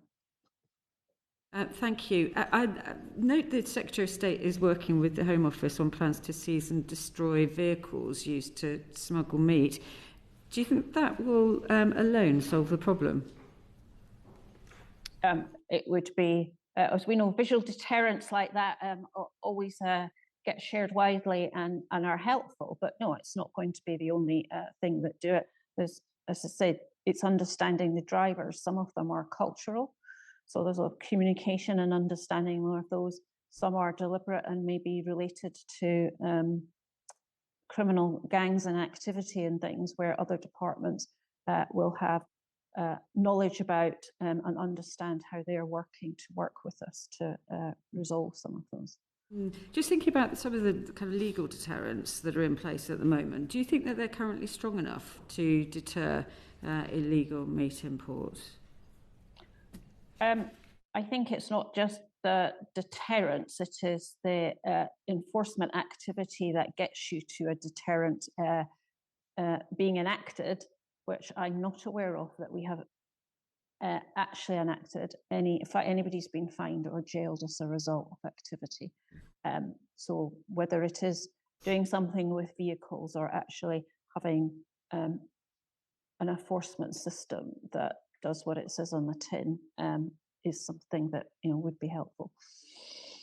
Thank you. And then finally, what role do the port health authorities play in intercepting non-compliant products of animal origin and deterring smugglers? And how could this be bolstered given the issues that we have with the amount of meat that is now being imported into the country? So port health authorities are our eyes and ears and checkers. They're the competent authority at the border. They have a huge amount of intelligence as to what's happening. both in what's compliant, but also understanding what's not compliant and what's going on. As I said, that's split across agencies. I know they work closely, but that intelligence has to be shared. I think it is quite a fragmented landscape. Jenny, who has colleagues that work at the border and oversight some of this, some of it's in plants, may have something else to add on that. Thank you. Jenny, over to you. Is there anything that you want to add on that? I think what Christine has said there is absolutely true. We do have a multi-agency, multi-layered approach at the border, and I think the more that we can do to knit those multi-agency, multi-approaches together into a consistent and effective system, the better our outcomes will be. Thank you. Okay, Jane, do you want to come in on this? Just very quickly on that, the Port Health authorities at the border, we understood from earlier evidence they have been physically making those border checks, but they're only there for a few hours a day, and that the border control police are there all the time, but of course they have a whole array of things that they need to check for. Do you think that the Port Health authorities should maybe have a bigger role physically, be there more? Absolutely. Food animals can move 24/7 as long as there are ferries moving as airlines as well. And so, yes, I strongly believe that as long as the movements are going on, we need to have people there to police them. Right, moving on then, we have some questions relating to the workforce challenges. Henry, you're going to lead our question here. Thank you. And Jenny, when we committee visited Weybridge, we talked with your union reps, and we've heard earlier from the panel about the challenges around retention, recruitment, and therefore shortages in the sector. I was wondering how you're addressing, well, both you and Christine, how you're addressing these workforce challenges, and how they're affecting our ability to respond to animal diseases. Thank you. And as others have said, and Christine will lead on her own profession, the vet profession, which is a really important part of our workforce. Obviously, we have a very skilled and talented workforce that include a number of different professions, alongside vet professionals, certainly scientists, engineers, epidemiologists, neuroscientists, and all of our people who actively are out at the field, overseas, or in fact in country. So we have a very complex workforce, very highly skilled workforce. We're very focused in APHA on what our succession planning is, alongside our recruitment and retention processes that we have in place. And we do have concerns, and they are concerns, I think, shared across the sector in science, engineering and technology, in that there are multiple employers who all fish from the same group of highly talented individuals. I think, therefore, the sorts of things that we are doing are around bringing people in at career beginning, at career middle and career end, in order that we keep a really vibrant community across all of those professions, all the way from apprenticeships and bringing people in really early career and training them up in the organisation, and equally bringing in eminent scientists who may be towards at the height of their sort of professionalism and expertise in the sort of science area. One of the things I am really keen on is a whole sector approach, and so I do speak with others across government, particularly in DSIT and other government departments who share similar skills problems, about what is the strategic solution here for the UK in terms of the pipeline of talent into those really high-end, really impactful sort of careers and professions that we have for people. We obviously have a set of interventions that we're making in the near term, the medium term, and into the future to secure that set of people that will be working with us in 5 years, 10 years and 15. Can you just give a brief outline about what those interventions were? I remember talking to some of your union reps, and they mentioned about a ceiling, that there was an element that would mean that they would leave because there was that ceiling in terms of the progression. That they felt there wasn't progression. Absolutely, and I think, like with most professions, there is a pyramid structure in most organisations where opportunities will at some point complete. We will only have one chief scientific advisor, we'll only have one chief veterinary officer. One of the things that we're really focused on, though, is giving people rich and varied careers that mean that they can move across profession as well as up through the pay scales. I would be remiss if I did not accept and admit that we do have problems that are derived from our pay scales. I think it is more around our pay scales rather than the ability for people to have a rich and challenging career that often is the problem that we're facing into. And people are increasingly, and absolutely understand why, considering pay scales to mean career progression, where actually career progression is a whole host of other things that we can offer to people. So there is absolutely an element of that in what we're seeing. We track monthly because it is of that much importance what is happening in our turnover and our retention and how effective we're being at recruiting, particularly into those scarce skills. Thank you. Christine, you've been very vocal. I think last year you told the EFRA committee, this former committee, that the veterinary workforce shortage was around 11% or more. I was wondering whether you could also elaborate on the questions asked Jenny around those challenges you're facing and how they affect our ability to respond to the diseases. So yes, we have overall veterinary shortage. So that has to a degree, I don't have the figures, there feels slight lessening, slight overall less concern. Talking to RCVS and BVA, but it's still very clear in some areas there is a lot of pressure. So government work and food standards would be one, but also rural areas and access to veterinary services in rural areas remains an ongoing issue. The escalation of vets in practice salaries, which has been driven by partly the shortage, different types of working and things, has made it harder in government to attract or retain vets. Inevitably, they ultimately see their peers getting paid more money for the stage of experience and life they are at, and that draws people away. So I would concur with Jenny in terms of we as vets are part of the government pay structuring, which is quite generic and doesn't help support so much in terms of the professions and recognising how we can maintain a healthy workforce within government. However, there are actions we have taken within what is allowed. So there is an uplift for new vets coming into APHA. And then there is a further allowance on achievement of certain training objectives over and above the standard pay scale. But ultimately, we often get to a place, as I say, where salaries elsewhere have increased fairly significant levels quite quickly out with government, and the balance becomes that people want to move.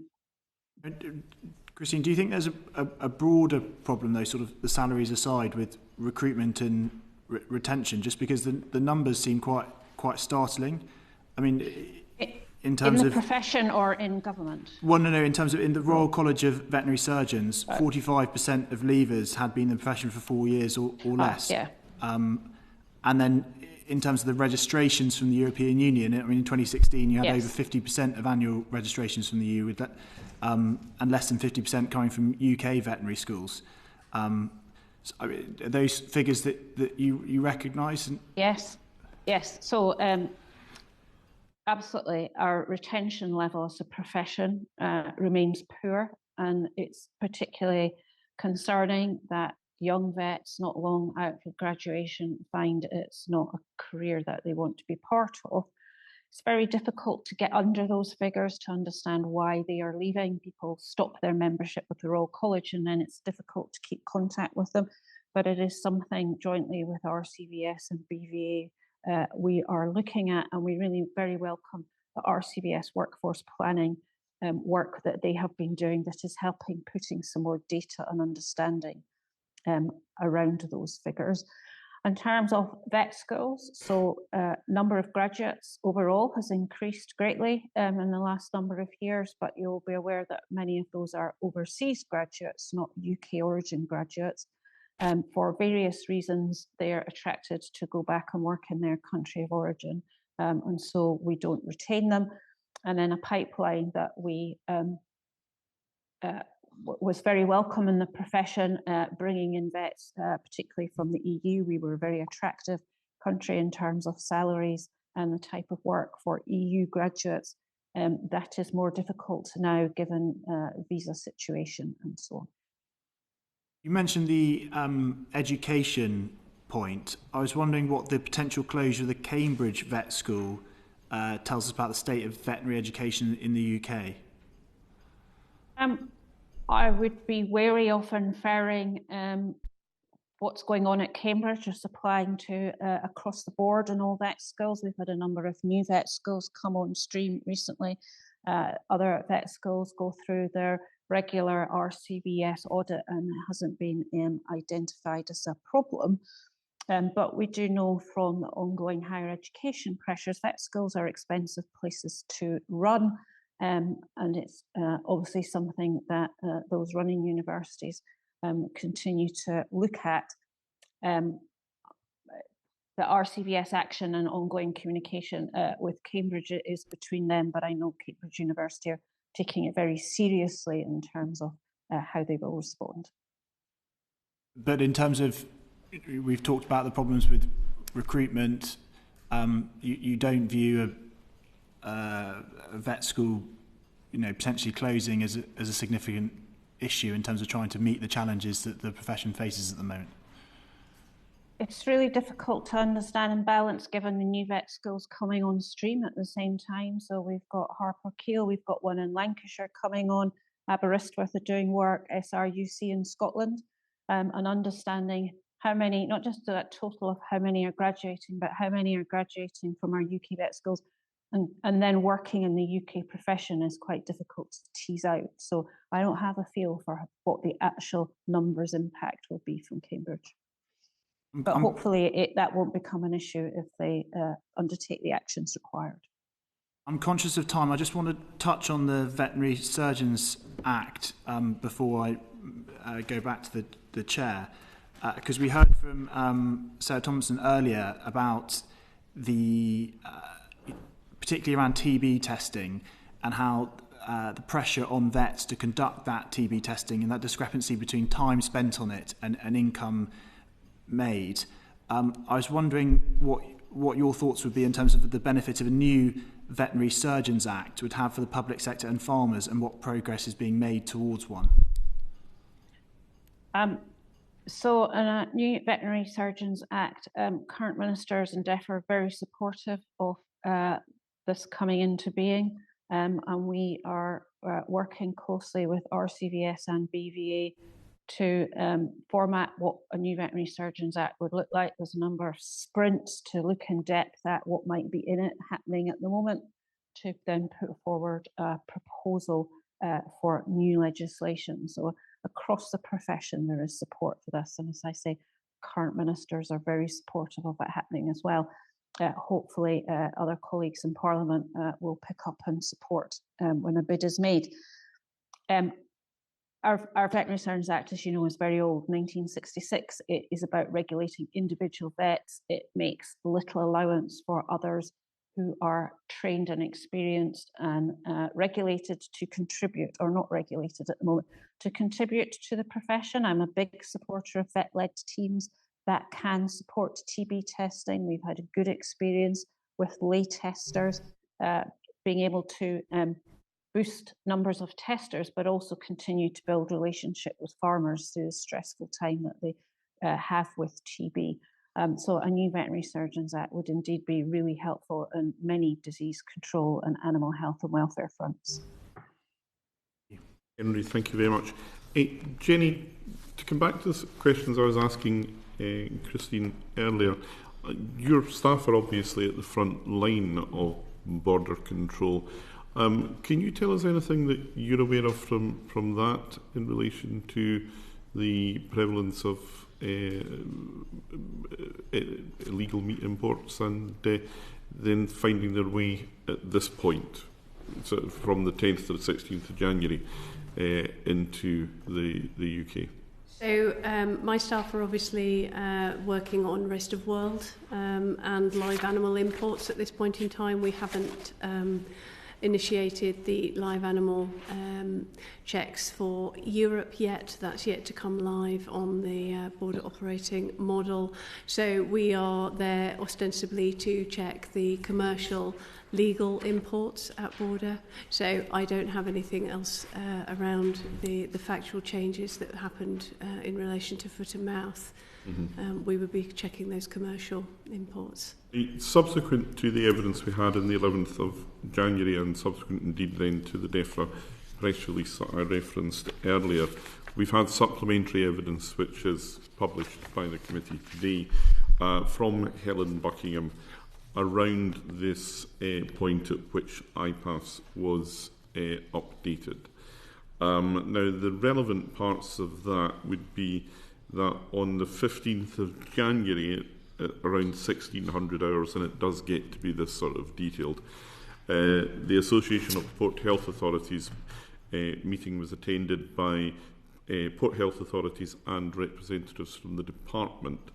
The Port Health Authorities raised concerns around loads which have entered Great Britain, bypassed the port and gone straight inland.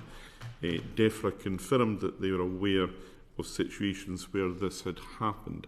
Are you aware of this awareness, either of you? No. No? And then on the 16th of January, the email came from the Port Health Authority engagement team confirming that changes had been successfully loaded into IPAFs for 100% inspection rate on relevant commodities. So that would support the suggestion that I put to you earlier, Christine, that IPAFs was not updated until the 16th, would it not? But yes, I don't have the. You weren't aware of that. I don't have the specific date that it was updated, that the IT system was. I know that Port Health Authorities were told to take action on the 10th on a Friday, and we're doing manual interventions to make that happen. But I will get the information and confirm to you for certainty when the IPAS changes were made. Okay, but I mean, tell me here if I'm chasing something that's not relevant, but it seems to me that IPAFs and the point at which it's updated is absolutely critical, whether or not people then self-certify correctly. Yeah? But I'm puzzled by the self-certification. The point at which IPAFs is updated is absolutely critical to what is then called for inspection or whatever else, whatever other procedure they're expected to follow, is it not? Yes, but it can be, say, overridden by manual holds. And does it often get overridden? So the foot and mouth disease action was one, and then we have done similar with PPR, Pestidophyte ruminant, and some dairy products where we put in a safeguard from affected countries in the east of the EU, manual holds, and then the IT system was updated. Okay, right. I don't want to dwell too long on this because we are under pressure of time, and I have some questions now relating to avian influenza and blue tongue. Helen, Jane, are you leading first on? Yeah, I'm AI. About avian flu. So just very quickly, what's the current status of avian flu in the UK? So we continue to have ongoing outbreaks, mostly of the H5N1, which was the strain that we had that gave us the large number from 21 through to 2023. It remains in wild birds, and to date, I think we have only 40 outbreaks across GB. One was H5N5, the remaining are H5N1, one was in Scotland. The remainder are in England, primarily in our poultry dense, populated areas. Thanks very much. We had some figures given to us from the BBC from DEFRA, which said that over 1.78 million birds have been culled since the 5th of November 2024. What data do you, and how frequently do you publish data about the number of birds being culled as a result of avian flu? So APHA maintains an ongoing real-time database on that. How many birds are culled, how frequently we publish it, I don't know. Oh, right. But we maintain an ongoing running record. Jenny's team do in the contingency planning division, an ongoing running record of the number of birds on farm. You could say at any one time, but it's whether, do you know how frequently that's published? So I don't know about published if we mean into the public domain. Yes. Obviously the data that I have is updated formally weekly. Unfortunately, it's on a Tuesday. So my next lot of formal data from my teams will be this afternoon. So if it turns out that it isn't published frequently, would you commit to publishing it more frequently so people can kind of have access to that data? Thank you. I was going to ask about compensation next. So would you have any idea out of those 1.78 million birds, how many, for how many of those compensation had been paid? Would those be figures that you would be able to work out or tell us? That is one of the stats that we publish weekly. Right. As I say, I'm a week out of date, and we've published the total compensation paid out to date, which last week was £6.7 million. We have estimated that we will be spending considerably less than in that larger outbreak that we had in 2023-24. So far we have 38. Just to interrupt quickly, you said the amount there, but how many birds would that equate to out of the 1.78 million? I'm sorry, I don't know how much. I'd have to do the sums. Yeah, I don't know how much it would be. What I can tell you is we've done 38 valuations, paid to 24 of those. The compensation is, of course, by IP, so we've had 40 plus IPs. The reason that I'd need to do the sums is that an infected premises can literally be a backyard flock of 5 birds, all the way up to our largest premise this year has been 1.4 million birds. But yes, we do have all of that underlying data and statistics.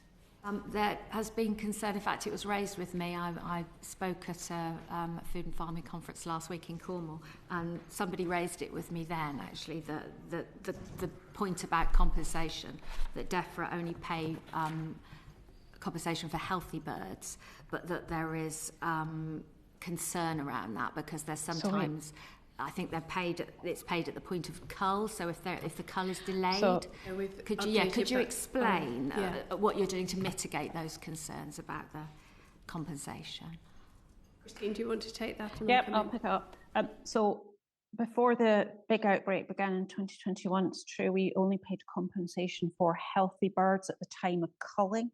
Yeah, it was that number of birds, and that's where they were valued. Obviously, with the huge pressure we had in the big outbreak, that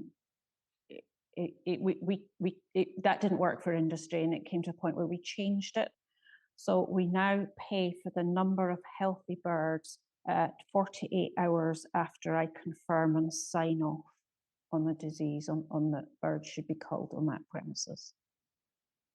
And can there 48 hours after you confirm the sign-off. So what sort of delay can there be between the reporting of the issue on a farm and that sign-off and then that 48 hours? How long can it take? So if they report in the morning, there will be vets there that day, samples to lab overnight. Yeah. I will confirm the following day, sign off on culling, and so it would be 48 hours after that. So it could be 3 days from reporting. Is that standard, or is there delay? Is it common to have delays? That's reasonably so. It really varies on when they report. Yeah. So obviously, if they report, into an evening, particularly in the winter, and it's dark, we won't be visiting likely till the next day, so they will be put under restriction when samples will be taken. Testing is obviously a scientific process. Sometimes we have to do 2 runs because one batch may not work. That could add a few hours on. Confirmation, the test results are usually very clear. So taking them into account with the clinical picture, our decision making and confirmation is, my decision making is usually reasonably straightforward, and then we sign off the paperwork. So that there are hours variations here and there, but not days variations. No. What's the rationale behind the waiting for 48 hours? To try and encourage improvements in biosecurity. So the whole rationale for compensation is early reporting. The earlier people report that they think that something is going on in their flock, the sooner we can get out there. And that is the basis of the ongoing requirement to report. The sooner we get out there and can confirm disease, then the more healthy birds there should be and the more compensation people will get. Yeah, but that kind of adds on another 2 things. We took some evidence earlier about the kind of a control strategy for avian flu, and we heard that the strategy needs updating and we need a new approach maybe to vaccination. So what progress has been made by the avian flu vaccination task force, and do you agree with that we need a new approach? Oh, I think that we know a lot more about vaccination, and absolutely, vaccination is a good thing. Disease control principles, so absolutely, it should be considered for avian influenza. You need a vaccine that's going to be effective, though, and that's been one of the questions that we've been looking at. Much like in human vaccine, they look every year at what strains should be effective. We need to do the same as bird flu, avian flu. Strains change as well, and you need to have manufacturers prepared to produce that vaccine. It's really important in our world that vaccination doesn't mask infection. So yes, you want it to be really effective, but you still need to do testing to assure yourself that although you might have suppressed the clinical signs in a vaccinated form, you are not missing disease. We don't want to miss disease, have it move to other birds, have the virus change and to become more infectious to other birds, or indeed to mammals or people. The cost of that surveillance is large. These are the questions that we have been working through with industry. We set up a jointly chaired avian influenza vaccination task force, jointly chaired between government and industry, to look at exactly these things. They're publishing an interim statement very shortly, and then we will publish the full report. We're running out of time. I'll just very quickly ask you what assessment you've made of the potential cost to poultry farmers and the impact on trade as a result of avian flu vaccinations, or will that come in the interim report of the task force? Yes, that's absolutely part of the task force. Thank you very much. Jenny, you want to pick up some stuff on blue tongue? Yes, please, Chair, thank you. I'm conscious of time, so I'll encourage you both to keep the answers short if you're able to. I want to talk briefly about blue tongue. Huge issue in my constituency of Suffolk Coastal. We were pretty much at the epicentre of the most recent late summer outbreak. What lessons have been learned? And Christine, can I start with you? That's a good question. In the EU, so looking at lessons, blue tongue is still a notifiable disease for us, and we're obliged to take government action. The EU have made it not notifiable. So and then make a choice as to whether government take action or not. It's a vector-borne disease. It spreads by midges. We can't control all of the infections. So the real question is that balance between the impact of government intervention, the effectiveness on disease control, and what costs that is having on farmers. Vaccination will help in terms of control, absolutely. There are 3 vaccines that are the Secretary of State permitted to be used. It's difficult. So one lesson is, how do we get new vaccines on the table more quickly? That's about the global vaccine supply chain, and is one of the things being discussed at the meeting I'm at. Yeah. Jenny, is there anything to add on that? So I think from an operational perspective, we're always learning the lessons when we're responding to different types of outbreak. As Christine says, blue tongue is a vector-borne disease in much the same way as avian influenza, for influenza birds, for blue tongue midges. I think one of the things that we're definitely continuing to learn and always are learning about communication with farmers, communication with the sector. We held a roundtable earlier in the year, both Christine and I were at that, which is about the decision making about what do we do with blue tongue for the future and in the medium and the longer term.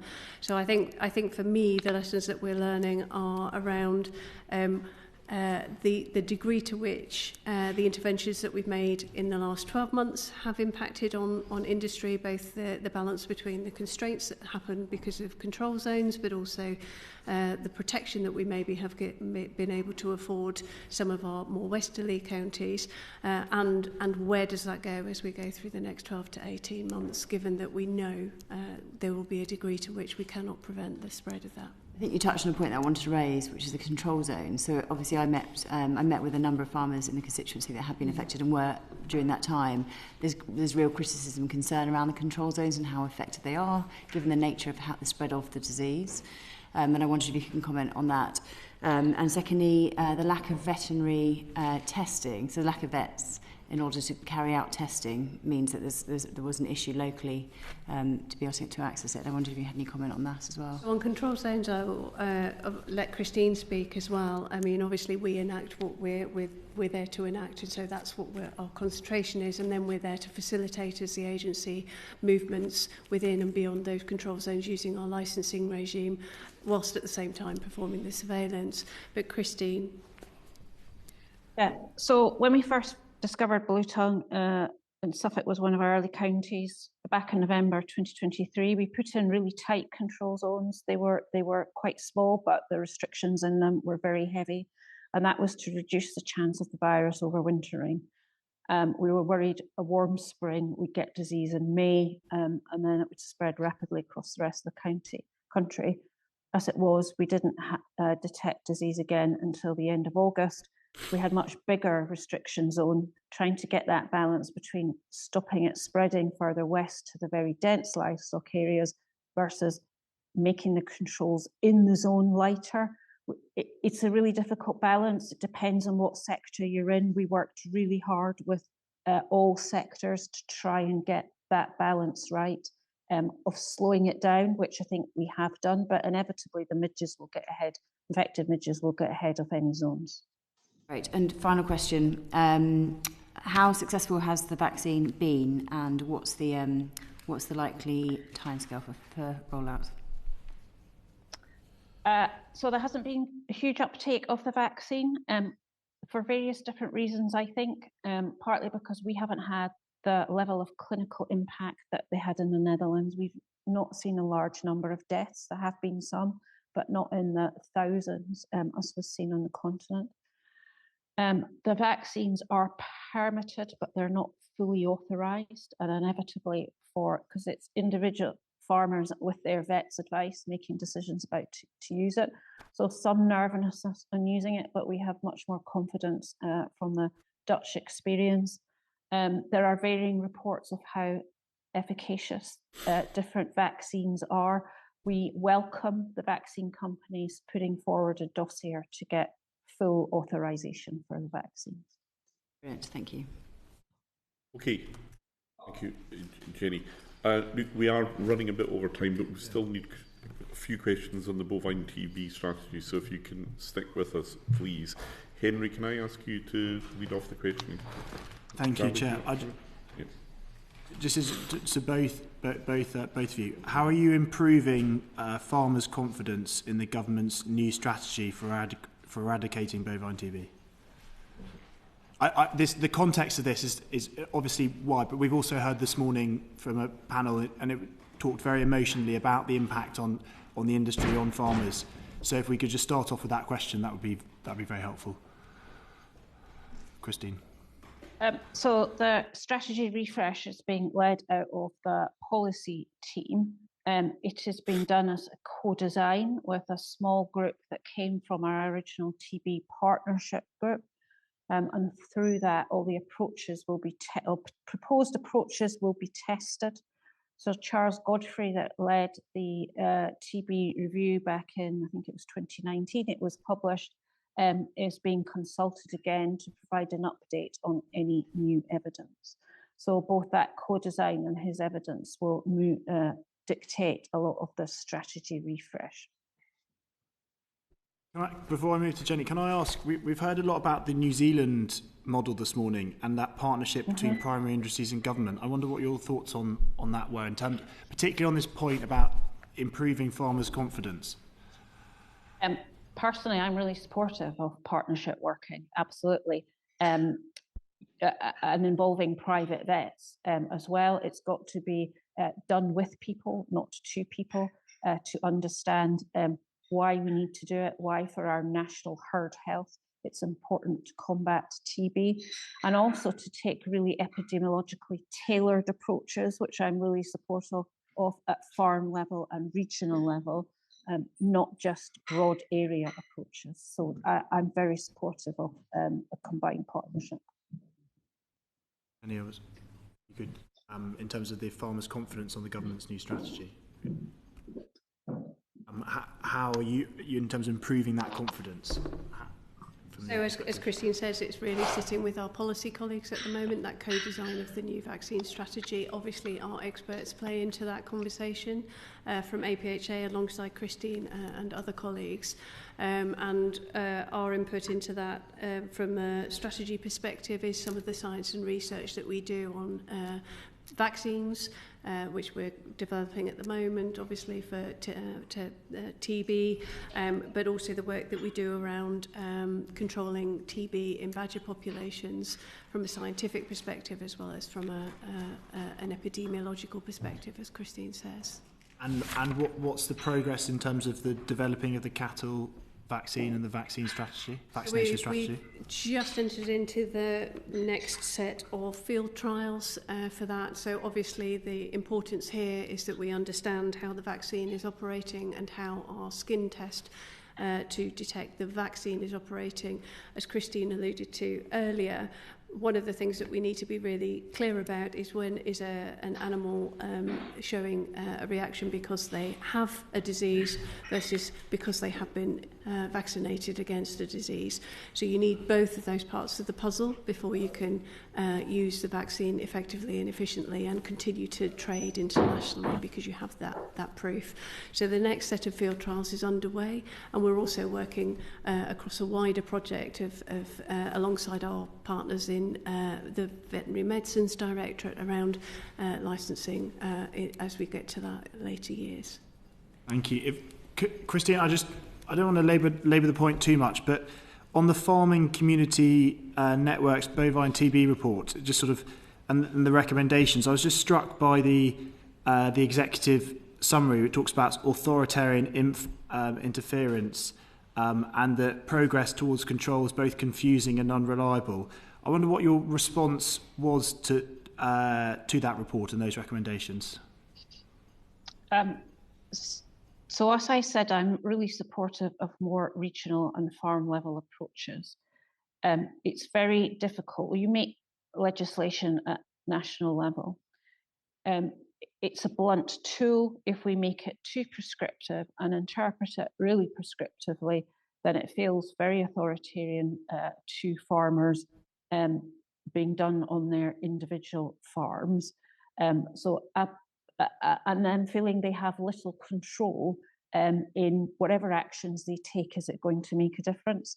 So as I say, I'm a strong supporter using the epidemiological evidence to tailor approaches on farm. You've got to do it on an epidemiological basis, right, with the evidence, otherwise you'll not get the right approach. And some of that will still be really hard for farmers, because the things that the epidemiology will tell you need to do will be difficult, and we need to work with them about the impact on their business. But I think we've gone from approach where we've had the high-risk areas, the edge area, and the low-risk area, and that's done its job. It's taken the level of disease in the high-risk area down, but now is the time for a more tailored local level approach. Thank you. If I could finally just ask about from the devolved administrations and just how your workings with the devolved administrations, that would be very, very helpful just to finish off. Christine. So we work, unsurprisingly, we work really closely with devolved administrations, but that is genuinely true. The chief veterinary officers meet monthly, formally. We're in contact very regularly when we're going through an HPI outbreak. We're pretty much in contact every day and several times a day, because we absolutely recognise that livestock moves across GB. There are no controls. Disease doesn't respect borders, and so we need to work together. Inevitably, so we know politicians can take different decisions. The policy is devolved. The important bit is the evidence and science base that we're using. The fact that APHA is a GB agency is really strong and important in keeping us together, because that science and evidence base is the same. As chief veterinary officers, we work from that science and evidence base and give our advice in that context. Thank you, Henry. Charlie. Thank you. Very briefly, Chair, I'll try and distill everything into one question. I just want to return to sort of bring a few strands together. Disease readiness, disease preparedness. We've heard about the stresses on APHA's resources today and across the board. So whilst I accept you're not going to have a standing army ready for the very worst case scenario, what are you doing to run through those scenarios and ensuring you're working with other authorities, other agencies, so if the real worst case scenario, foot and mouth, ASF, for example, were to arrive in the UK, that we are as best prepared as we can be? Absolutely. From an operational standpoint, we are involved in cross-government exercises. There is one coming up later in the year in which we're involved with the UK Health Security Agency, for example. But internally across the DEFRA family, and I will call it that, so DEFRA Core and obviously all of the arm's length bodies, we regularly review our preparedness and our plans. We specifically have taken some actions off the back of the recent findings that we've had with blue tongue, with avian influenza, and with the foot and mouth case in Germany, and more recently report cases in the UK. So we're constantly looking at dusting off, keeping our plans up to date and current for all contingencies. We're going, at the moment, we're undertaking a particularly focused piece of work over the next 6 to 8 weeks that will set us up for what we might do into next financial year and into the multi-year spending round that might give us better preparedness for the eventualities that we might face. And obviously, and Christine might want to speak to this, we're constantly looking at the threat and the risk that we're facing coming in from our surveillance networks, from our partners overseas, and for the work that we do overseas at the border and in country. That's not to say that we're ever complacent. We're not. We do have resource limitations, and therefore we're constantly looking at how we cross-train and who else might be able to lean in those really big emergencies, whether that's other parts of the DEFRA group or whether that's other government departments, and what might we need to do for that to be ready. Thank you. Thank you. Christine, do you have anything else to add to that? Just to note our international engagement, we have an agreement with the Quads countries I refer to, and Ireland, for example, where we can turn on resource support, real life or virtual support in an outbreak. And did we use that in the HPI? We had some Irish vets and techs came over to support us when their AI outbreak was really large. And we used some virtual support from epidemiologists in Australia. So we do look at where there are other experts available. Their thinking helps us, and our experience can help their training. Thank you. Good carry on all afternoon, Chair, but I will not. Well, listen, we've lost a few to chamber business, having got one back from business elsewhere in the House. So grateful to you, Charlie, for that. That concludes the questions that we have for you today. Christine, Jenny, can I thank you both, not just actually for your attendance and your engagement with the committee, but also genuinely for the very important work that you both do in maintaining the animal health and plant health in this country. We're not very good at saying thank you. We only ask snippy, difficult questions. But we do appreciate the work you do day to day, as well as your attendance and engagement with the committee here today. Thank you for that. Thank you very much, Chair.